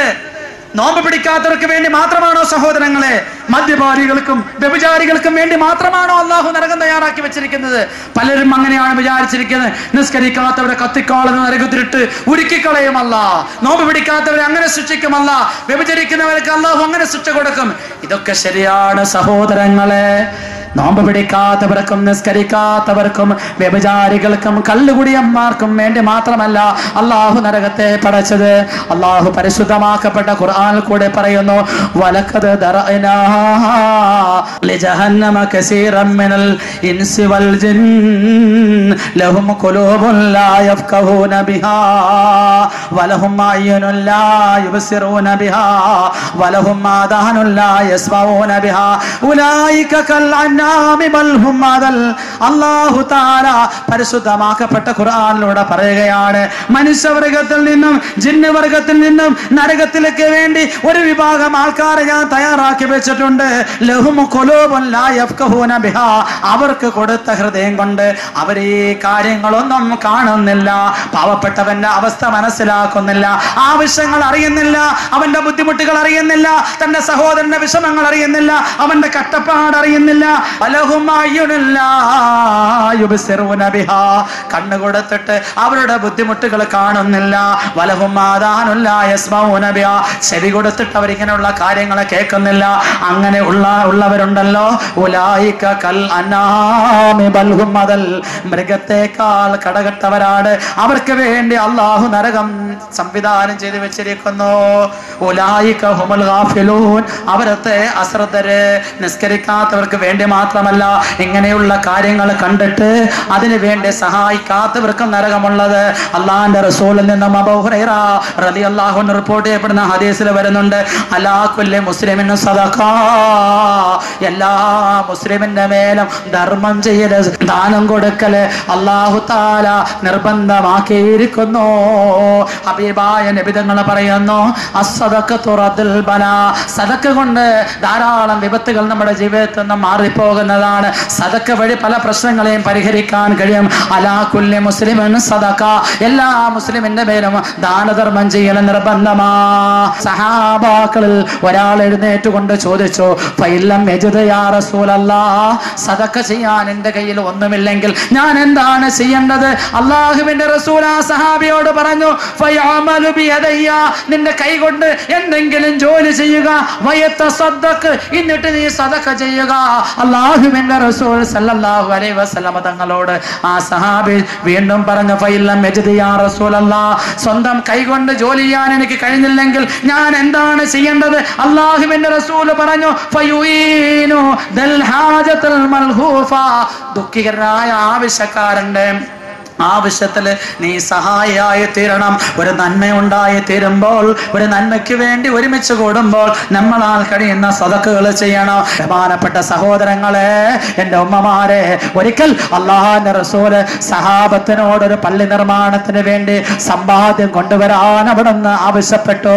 സഹാബാ, അല്ലാഹയെ ആരാധിക്കാൻ വേണ്ടി ഈ പ്രദേശത്ത് ഞാനൊരു പള്ളിയുടെ നിർമ്മാണം തുടങ്ങാൻ പോവുകയാ, നിങ്ങളാൽ കഴിയുന്ന സഹായം ചെയ്യണമെന്ന് സഹാബത്തിനോട് അല്ലാഹുവിന്റെ റസൂൽ ആവശ്യപ്പെടുകയാ. സഹാബാക്കൾ ഉണ്ടല്ലോ, അവരാൽ കഴിയുന്ന സമ്പാദ്യം മുഴുവനും ഹബീബായ പ്രവാചകന്റെ മുന്നിൽ കൊണ്ടുവന്നിട്ട്, അല്ലാഹുവിന്റെ റസൂലേ, ഇതവിടെ നിന്ന് സ്വീകരിച്ചുകൊണ്ട് ഞങ്ങൾക്ക് വേണ്ടി ദുആ ചെയ്യണമെന്ന് പറഞ്ഞപ്പോൾ, സഹാബാക്കളിൽ ജോലി ചെയ്യാൻ കഴിയാത്ത, ഒരു കാലും ഒരു കയ്യുമില്ലാത്ത ബഹുമാനപ്പെട്ട ഇബ്നു ഉഖൈൽ റളിയല്ലാഹു തആല അൻഹു, അവിടുന്ന് സഹാബാക്കൾ എല്ലാവരും അല്ലാഹുവിന്റെ റസൂല് സദഖ ആവശ്യപ്പെട്ടപ്പോൾ, സദഖ ചോദിച്ചപ്പോൾ, സഹാബാക്കൾ എല്ലാവരും അവരാൽ കഴിയുന്ന സഹായങ്ങൾ ചെയ്തപ്പോൾ, ഒരു കാലം ഒരു കയ്യുമില്ലാത്ത ഇബ്നു ഉഖൈൽ റളിയല്ലാഹു തആല അൻഹു, അദ്ദേഹത്തിന് രാത്രി കിടന്നിട്ട് ഉറക്കം വരുന്നില്ല. അല്ലാഹുവിന്റെ റസൂല് സദഖ ആവശ്യപ്പെടുകയാണല്ലോ, പള്ളിക്ക് വേണ്ടിയാണല്ലോ ആവശ്യപ്പെട്ടത്. ഒന്നും കൊടുക്കാൻ എന്റെ കയ്യിലില്ല, എനിക്ക് ജോലി ചെയ്യാൻ കഴിയില്ല, ഒരു കയ്യും ഒരു കാലുമില്ല. എന്റെ പ്രിയപ്പെട്ട സഹോദരങ്ങളെ, സഹോദരിമാരെ, ഒരു കയ്യും ഒരു കാലുമില്ലാത്ത മനുഷ്യന് എങ്ങനെ ജോലി ചെയ്യാൻ കഴിയും? പക്ഷേ ഇബ്നു ഉഖൈൽ റളിയല്ലാഹു അൻഹു രാത്രി അദ്ദേഹം ചിന്തിക്കുകയാണ്, രാവിലെ ഞാൻ എഴുന്നേൽക്കുമ്പോൾ ഏതെങ്കിലും ഒരു ജോലി ചെയ്യാനുള്ള മനക്കരുത്തിന് ആ മനുഷ്യൻ തയ്യാറാവുകയാണ്. രാവിലെ ആയപ്പോൾ തന്റെ പ്രിയപ്പെട്ട ഉമ്മായെ സമീപിച്ചിട്ട് ഇബ്നു ഉഖൈൽ എന്ന ഒരു കയ്യും ഒരു കാലുമില്ലാത്ത ആ സഹാബി വരെയും പറഞ്ഞു, ഉമ്മ, ഒരു കട്ടിയുള്ള പുതപ്പെനിക്ക് ഉടുത്താൻ വേണ്ടി നൽകണം. ഉമ്മ അത്ഭുതപ്പെട്ടു പോയി. ഇന്നലെ വരെ വീട്ടിൽ വെളിയിലേക്ക് ഇറങ്ങാത്ത, ഒരു കാലം ഒരു കയ്യുമില്ലാത്ത നിസ്സഹായനായ ഇബ്നു ഉഖൈൽ റളിയല്ലാഹു അൻഹു ഇന്ന് ഒരു ഉടുത്താൻ ഒരു കട്ടിയുള്ള വസ്ത്രം ചോദിക്കുകയാണ്. പ്രിയപ്പെട്ട ഉമ്മ ഇബ്നു ഉഖൈൽ റളിയല്ലാഹു അൻഹുവിന് കട്ടിയുള്ള ഒരു പുതപ്പെടുത്ത് കൊടുത്തു. സുബഹി നിസ്കാരം കഴിഞ്ഞിട്ട് ആ കട്ടിയുള്ള പുതപ്പെടുത്തിയിട്ട് അവിടുന്ന് വീട്ടിൽ നിന്നും വെളിയിലേക്ക് ഇറങ്ങുകയാ. അതാ ഇബ്നു ഉഖൈൽ റളിയല്ലാഹു അൻഹു തന്റെ സമീപത്ത് താമസിക്കുന്ന യഹൂദന്റെ അടുക്കലേക്കാ പോയത്. അന്ന് വരെ വീട്ടിന്റെ വെളിയിലേക്ക് ഇറങ്ങി വരില്ലാത്ത, വികലാംഗനായ, ഒരു കാലം ഒരു കയ്യുമില്ലാത്ത ഇബ്നു ഉഖൈൽ റളിയല്ലാഹു അൻഹു ജൂതന യഹൂദന്റെ വീട്ടിലേക്ക് കടന്നു വന്നിട്ട് ആ വാതിലിൽ മുട്ടുകയാണ്. വാതിൽ തുറക്കപ്പെട്ടു. അതിരാവിലെ വികലാംഗനായ തന്റെ അയൽവാസിയായ ഇബ്നു ഉഖൈൽ റളിയല്ലാഹു അൻഹു കണ്ടപ്പോൾ യഹൂദൻ ചോദിച്ചു പോലും, എന്തേ ഇന്ന് രാവിലെ ഇറങ്ങിയത്? സാധാരണ വീട്ടിൽ നിന്നും പുറത്തിറങ്ങാറില്ലല്ലോ. യഹൂദനായ ആ സഹോദരനോട്, ഒരു കാലും ഒരു കയ്യുമില്ലാത്ത ഇബ്നു ഉഖൈൽ റളിയല്ലാഹു അൻഹു ആവശ്യപ്പെടുകയാണ്, എനിക്കിന്ന് ഇവിടെ ഒരു ജോലി തരണം, എനിക്കിന്ന് ഇവിടെ ഒരു ജോലി തരണം, ഞാനൊരു ജോലി ചെയ്യാൻ തയ്യാറായി വന്നതാണ്. അദ്ദേഹം ചോദിച്ചു, ഇബ്നു ഉഖൈലേ, ഒരു കയ്യും ഒരു കാലുമില്ലാതെ നിനക്ക് എന്ത് ജോലി ചെയ്യാൻ കഴിയും?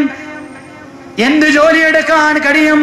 ഇബ്നു ഉഖൈൽ റളിയല്ലാഹു അൻഹു പറഞ്ഞു, ഈ കാണുന്ന ഈത്തപ്പനയുടെ തൈകളുടെ ചുവട്ടിൽ ഞാൻ വെള്ളം കോരിക്കൊണ്ടൊഴിക്കാം, തൊട്ടിയും കയറും എടുത്തു തരണം. തൊട്ടിയും കയറും എടുത്ത് ആ യഹൂദൻ ഇബ്നു ഉഖൈൽ റളിയല്ലാഹു അൻഹുവിന്റെ കയ്യിൽ കൊടുക്കുകയാണ്. ആ തൊട്ടിയും കയറും വാങ്ങിച്ചിട്ട് ഇഴഞ്ഞിഴഞ്ഞ് കിണറ്റിന്റെ അടുക്കലേക്ക് പോവുകയാണ്. എന്റെ പ്രിയപ്പെട്ട സഹോദരങ്ങളെ, സഹോദരിമാരെ, ഇന്നത്തെ പോലെ കപ്പി അന്നില്ല. ഒരു തടിക്കഷണത്തില് കയറിട്ടിട്ട് വെള്ളം മുകളിലേക്ക് വലിക്കുന്ന സംവിധാനമാണ് അന്നുണ്ടായിരുന്നത്. ഒരു കയ്യും ഒരു കാലും വെച്ച് എങ്ങനെയാ വെള്ളം കോരാൻ കഴിയുന്നത്? വെള്ളം കോരാനുള്ള മനക്കരുത്തുമായി ഒരു കയ്യും ഒരു കാലുമില്ലാത്ത വികലാംഗനായ ഇബ്നു ഉഖൈൽ റളിയല്ലാഹു അൻഹു കിണറ്റിന്റെ അടുക്കിലേക്ക് വന്നിട്ട് അവിടുന്ന് ഒരു കൈ കൊണ്ട് തൊട്ടിയും കയറും വെള്ളത്തിലേക്ക് കിണറ്റിലേക്ക് ഇടുകയാണ്. വെള്ളം നിറഞ്ഞപ്പോൾ ബഹുമാനപ്പെട്ട ഇബ്നു ഉഖൈൽ റളിയല്ലാഹു അൻഹുവിന്റെ സാഹസികമായ അവസ്ഥ ഞാൻ നിങ്ങൾ ഓർക്കണം. ഒരു കൈ കൊണ്ട് ആ കയറ് മുകളിലേക്ക് വലിച്ചിട്ട് അവിടെ നിന്റെ പല്ല് കൊണ്ട് കടിച്ചു പിടിക്കുകയാ. വീണ്ടും കയറിൽ പിടിക്കുന്നു, അത് മുകളിലേക്ക് വലിച്ചിട്ട് പല്ല് കൊണ്ട് കടിച്ചു പിടിക്കുന്നു. ഇങ്ങനെ വെള്ളം കോരിയിട്ട് ഇഴഞ്ഞിഴഞ്ഞ് ഓരോ ഈത്തപ്പന തൈയുടെ ചുവട്ടിലും കൊണ്ടൊഴിച്ചു. ഉച്ചയായിട്ടും ഇബ്നു ഉഖൈൽ റളിയല്ലാഹു അൻഹുവിനെ കാണുന്നില്ല. അവസാനം യഹൂദനായ സഹോദരൻ കിണറ്റിന്റെ അടുക്കലേക്ക് പോയി നോക്കുമ്പോൾ ബഹുമാനപ്പെട്ട ഇബ്നു ഉഖൈൽ റളിയല്ലാഹു അൻഹു ബോധം കെട്ട് കിടക്കുകയാ. അവിടെ നിന്റെ വായിൽ നിന്നും രക്തം ഇങ്ങനെ ഒഴുകിക്കൊണ്ടിരിക്കുകയാണ്. അവിടെ നിന്റെ കാലിന്റെ ഭാഗത്തുള്ള ആ കട്ടിയുള്ള പുതപ്പ് കീറി അവിടെ നിന്റെ ശരീരത്തിലെ തൊലികൾ അടർന്നു പോയിരിക്കുകയാണ്. ആ രക്തം കുളിച്ചു കിടക്കുന്ന ഇബ്നു ഉഖൈലിനെ കണ്ടപ്പോൾ യഹൂദൻ അത്ഭുതപ്പെട്ടു പോയി. വാരിയെടുത്ത് തന്റെ ഉമറപ്പടിയിൽ കൊണ്ടുവച്ച് വെള്ളം തളിച്ച് ബോധം വീണപ്പോൾ ഇബ്നു ഉഖൈൽ ചോദിക്കുകയാണ്, തൊട്ടിയും കയറുന്താ ഞാൻ വെള്ളം കോരട്ടെ? യഹൂദൻ ചോദിച്ചു, എന്താ ഇബ്നു ഉഖൈൽ ഉണ്ടായത്? ഇബ്നു ഉഖൈൽ റളിയല്ലാഹു അൻഹു പറഞ്ഞു, ഹബീബായ നബി തങ്ങൾ പള്ളിയുടെ നിർമ്മാണത്തിന് വേണ്ടി സദഖ കൊണ്ടുവരാൻ സഹാബത്തിനോട് പറഞ്ഞിരിക്കുകയാണ്. അവരെല്ലാവരും കൊണ്ട് അള്ളാഹിന്റെ പള്ളി നിർമ്മിക്കാൻ കൊടുത്തു. സാധുവായ എനിക്കൊരു കയ്യും ഒരു കാലമില്ല, ജോലി ചെയ്യാൻ കഴിയില്ലല്ലോ. അള്ളാഹുവിന്റെ ദീനിന് വേണ്ടി ചോദിച്ചപ്പോൾ എനിക്കൊന്നും കൊടുക്കാൻ കഴിയില്ലല്ലോ. അങ്ങനെ ഞാൻ ജോലിക്ക് വേണ്ടി ഇറങ്ങി പുറപ്പെട്ടതാ എന്ന് ഇബ്നു ഉഖൈൽ റളിയല്ലാഹു അൻഹു യഹൂദനോട് പറയുകയാണ്. യഹൂദനുണ്ടല്ലോ വീട്ടിന്റെ അകത്ത് പോയ കുറെ നാണയത്തുട്ടുകൾ എടുത്തുകൊണ്ടുവന്ന് ഒരു കിഴിയിൽ പൊതിഞ്ഞ് ബഹുമാനപ്പെട്ട ഇബ്നു ഉഖൈൽ റളിയല്ലാഹു അൻഹു നൽകി.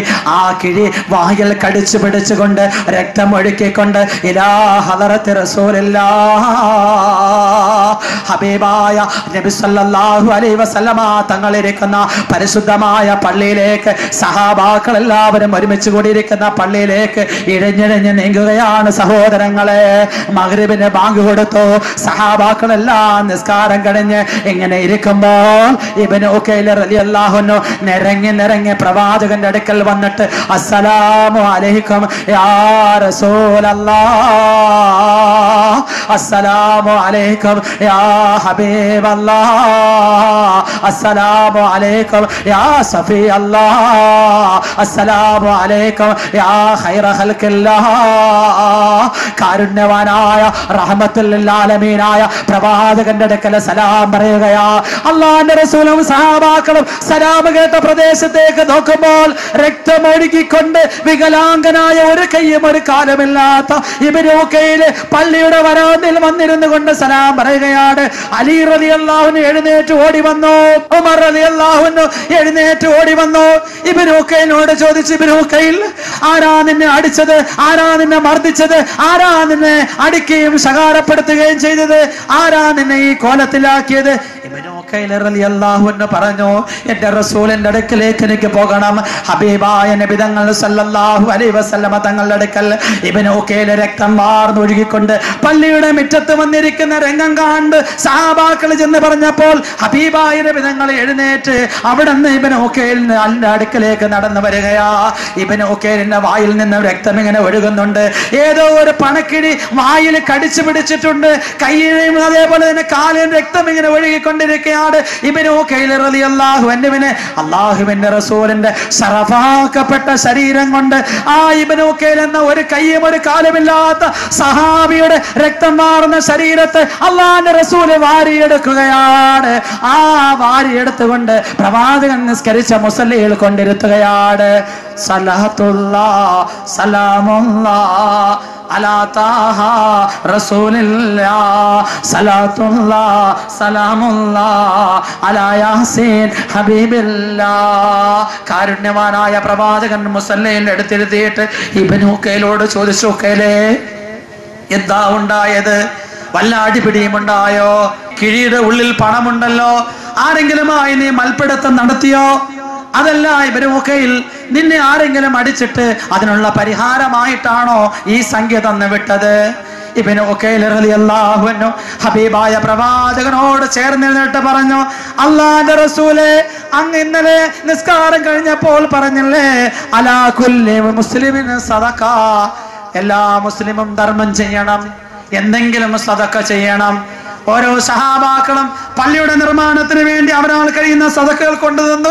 ഒരു കൈയും ഒരു കാലുമില്ലാത്ത ഞാൻ വീട്ടിന്റെ വെളിയിൽ പോലും ഇറങ്ങാൻ കഴിയാതെ ഈ ആയുസ് മുഴുവനും വീട്ടിന്റെ ഉള്ളിൽ ചെലവഴിച്ചു. പക്ഷേ നബിയെ, സദഖ ചെയ്യണം, അത് മുസ്ലിമിന്റെ കടമയാണെന്ന് പറഞ്ഞപ്പോൾ മുസ്ലിമായി മരിക്കാനുള്ള അതിയായ ആഗ്രഹം കൊണ്ടാണ് ഞാൻ എൻ്റെ അടുത്തുള്ള യഹൂദന്റെ വീട്ടിലെ നബിയെ രാവിലെ മുതൽ വൈകുന്നേരം വരെ വെള്ളം കോരി ഈത്തപ്പനയുടെ ചുവട്ടിലൊഴിച്ചിട്ട ഈ പണവുമായി അങ്ങയുടെ അടുക്കൽ വന്നതെന്ന് പറയുമ്പോൾ ഹബീബായ നബി തങ്ങൾ ആ സമ്പത്ത് വാരി അബൂബക്കർ കൊണ്ടുവന്ന, ഉമർ കൊണ്ടുവന്ന, ഉസ്മാൻ കൊണ്ടുവന്ന, അലി കൊണ്ടുവന്ന ആ സദഖയുടെ സമ്പത്തിന്റെ മുകളിലേക്ക് എടുത്തിട്ട് കൊണ്ട് അല്ലാഹുവിന്റെ റസൂൽ ഇബ്നു ഉഖൈലിന്റെ ഒരു കൈ പിടിച്ചുകൊണ്ട് ചുംബനം നൽകിക്കൊണ്ട് പറഞ്ഞു, സഹാബാ, നിങ്ങളുടെ കൈയേക്കാൾ അല്ലാഹുവിന് ഏറ്റവും പ്രിയപ്പെട്ട കൈ ഇബ്നു ഉഖൈലിന്റെ കൈയാണെന്ന് മുഹമ്മദ് റസൂലുള്ളാഹ്.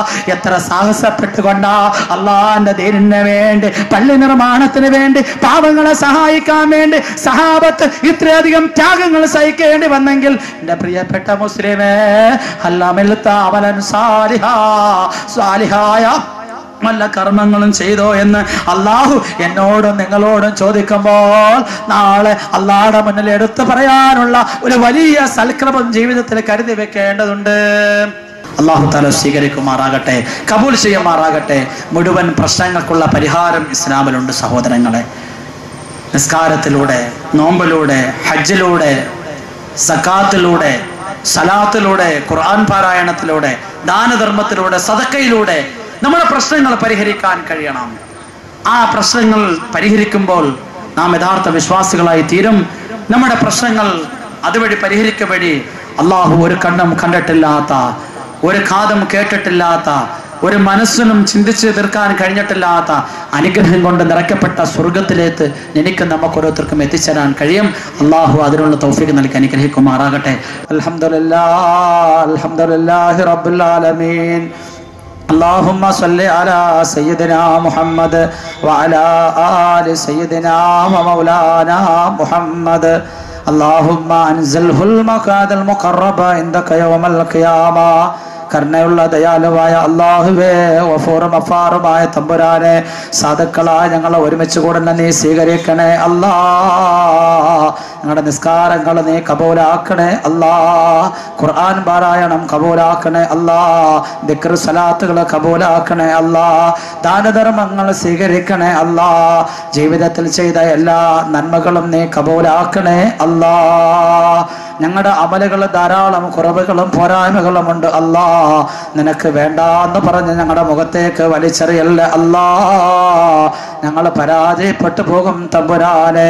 ജീവിതത്തിൽ അറിഞ്ഞും അറിയാതെ രഹസ്യമായും പരസ്യമായും ധാരാളം തെറ്റുകുറ്റങ്ങൾ ചെയ്തു പോയി അല്ലാ. നീ ഞങ്ങളോട് കരുണ കാണിക്കണേ അല്ലാ. വിട്ടുവീഴ്ച ചെയ്യണേ അല്ലാ. തെറ്റുകൾ അധികരിച്ചതിന്റെ പേരിൽ ഞങ്ങളെ നീ പരീക്ഷിക്കല്ലേ അല്ലാ. നിന്റെ ഒരു ചെറിയ പരീക്ഷണം പോലും താങ്ങാൻ ഞങ്ങൾക്ക് കഴിയില്ല അല്ലാ. ഇവിടെ നിന്റെ ഹബീബായ റസൂലിന്റെ പേരില് ധാരാളം സലാത്തുകൾ പറഞ്ഞിട്ടുണ്ട് അല്ലാ. ഖുർആൻ ഓതിയിട്ടുണ്ട് അല്ലാ. ഹദീസുകൾ പറഞ്ഞിട്ടുണ്ട്. പടച്ചവരെ, നിന്റെ മഹാന്മാരായ അമ്പിയാക്കന്മാരുടെ, ഔലിയാക്കന്മാരുടെ, സഹാബത്തിന്റെ, ഔലിയാക്കന്മാരുടെ ധാരാളം മദ്ഹുകൾ പറഞ്ഞിട്ടുണ്ട് പടച്ചവരെ. ഇതെല്ലാം നിന്റെ ഹബീബായ റസൂലുള്ളാഹി സ്വല്ലല്ലാഹു അലൈഹി വസല്ലമ തങ്ങളുടെ പരിശുദ്ധമാക്കപ്പെട്ട റൗളയിൽ എത്തിക്കണേ അല്ലാ. കുടുംബത്തിൽ ബർക്കത്ത് ചെയ്യണേ അല്ലാ. തൊഴിലിൽ ബർക്കത്ത് ചെയ്യണേ അല്ലാ. ഭാര്യ സന്താനങ്ങളിൽ ബർക്കത്ത് ചെയ്യണേ അല്ലാ. വിശേഷ പടച്ചവരെ, ഞങ്ങളിൽ നിന്നും മരണപ്പെട്ടവരുടെ അവസ്ഥയും സാഹചര്യങ്ങളും ഞങ്ങൾക്കറിയില്ല അല്ലാ. അവരുടെ ഖബർ നീ വെളിച്ചമുള്ളതാക്കണേ അല്ലാ. കണ്ണെത്താ ദൂരം വിശാലമാക്കി കൊടുക്കണേ അല്ലാ. ഖബറിലെ ജീവിതം സന്തോഷകരമാക്കി കൊടുക്കണേ പടച്ചവരെ. ഖബറിലെ സ്വർഗീയ അനുഗ്രഹങ്ങൾ നിറച്ചു കൊടുക്കണേ അല്ലാ. ഞങ്ങളിൽ നിന്നും മരണപ്പെട്ടു പോയവർ പടച്ചവരെ, ഞങ്ങൾക്ക് വേണ്ടി ധാരാളം കഷ്ടപ്പെട്ടവരാണ് പടച്ചവരെ. അവരുടെ ഏകാന്തമായ കബറിലാണ് പടച്ചവരെ. യാ അല്ലാഹ്, ഈ അനുഗ്രഹീതമായ റജബ് മാസത്തിന്റെ രാത്രിയുടെ ബർക്കത്ത് കൊണ്ട് അവരുടെ കബറിലെ ജീവിതം നീ സന്തോഷകരമാക്കി കൊടുക്കണേ അല്ലാഹ്. ഞങ്ങളുടെ വാപ്പമാരെ മരണപ്പെട്ടു പോയിട്ടുണ്ട് പടച്ചവരെ. അല്ലാഹ്, ഞങ്ങളെ ഈ വഴിയിൽ ഇത്ര ഉയർച്ചയിലെത്താ ഞങ്ങളുടെ മാതാപിതാക്കൾ വല്ലാതെ കഷ്ടപ്പെട്ടിട്ടുണ്ട് പടച്ചവരെ. അവരൊന്ന് കബറിന്റെ ഉള്ളിലാണെങ്കിൽ അല്ലാഹുവേ, അവർക്ക് നീ സന്തോഷം നൽകണേ അല്ലാ, അവർക്ക് നീ അനുഗ്രഹം നൽകണേ അല്ലാ. ഖബറിന്റെ ചെറുത് വലുതുമായ പരീക്ഷണങ്ങളെ തൊട്ട് അവരെയും ഞങ്ങളെയും നീ കാക്കണേ അല്ലാ. ഖബറിന്റെ നെരുക്കത്തെ തൊട്ട് കാക്കണേ അല്ലാ. സാധുക്കളായ ഞങ്ങളിൽ പലരും രോഗികളാണ് പടച്ചവരെ. മാരകമായ രോഗം തരല്ലേ അല്ലാ, കീറിമുറിക്കുന്ന രോഗങ്ങൾ തരല്ലേ അല്ലാ, കിടപ്പിലായി പോകുന്ന രോഗങ്ങൾ തരല്ലേ അല്ലാ. പടച്ചവനെ, ഞങ്ങളുടെ ദുആകൾ നീ സ്വീകരിക്കണേ അല്ലാ. ഇവിടെ ചെലവഴിച്ച സമയം നാളെ മീസാൻ എന്ന ത്രാസിൽ ഭാരമുള്ള അമലാക്ക് നീ രൂപപ്പെടുത്തണേ പടച്ചവനെ. ഞങ്ങളുടെ ദുആകൾ നീ കബൂലാക്കണേ അല്ലാ. അല്ലാഹുമ്മ ബാരിക് ലനാ ഫീ റജബി വ ശഅബാൻ വബല്ലിഗ്നാ ഇലാ ശഹ്രി റമളാൻ വവഫിഖ്നാ ഫീഹി ലിസ്സിയാമി വൽ ഖിയാമി വതിലാവത്തിൽ ഖുർആൻ. റബ്ബനാ തഖബ്ബൽ മിന്നാ ദുആനാ ഇന്നക അൻത സമീഉൽ العليم وتب علينا إنك أنت التواب الرحيم. صل وسلم على رسولك سيدنا محمد وعلى آله وصحبه أجمعين.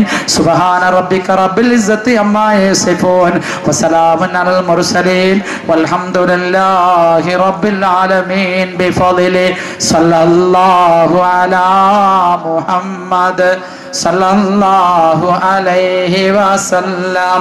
صلى الله على محمد صلى الله عليه وسلم. اللهم صل على محمد يا ربي صل عليه وسلم. صلى على جميع الأنبياء والمرسلين والحمد لله رب العالمين. السلام عليكم ورحمة الله وبركاته.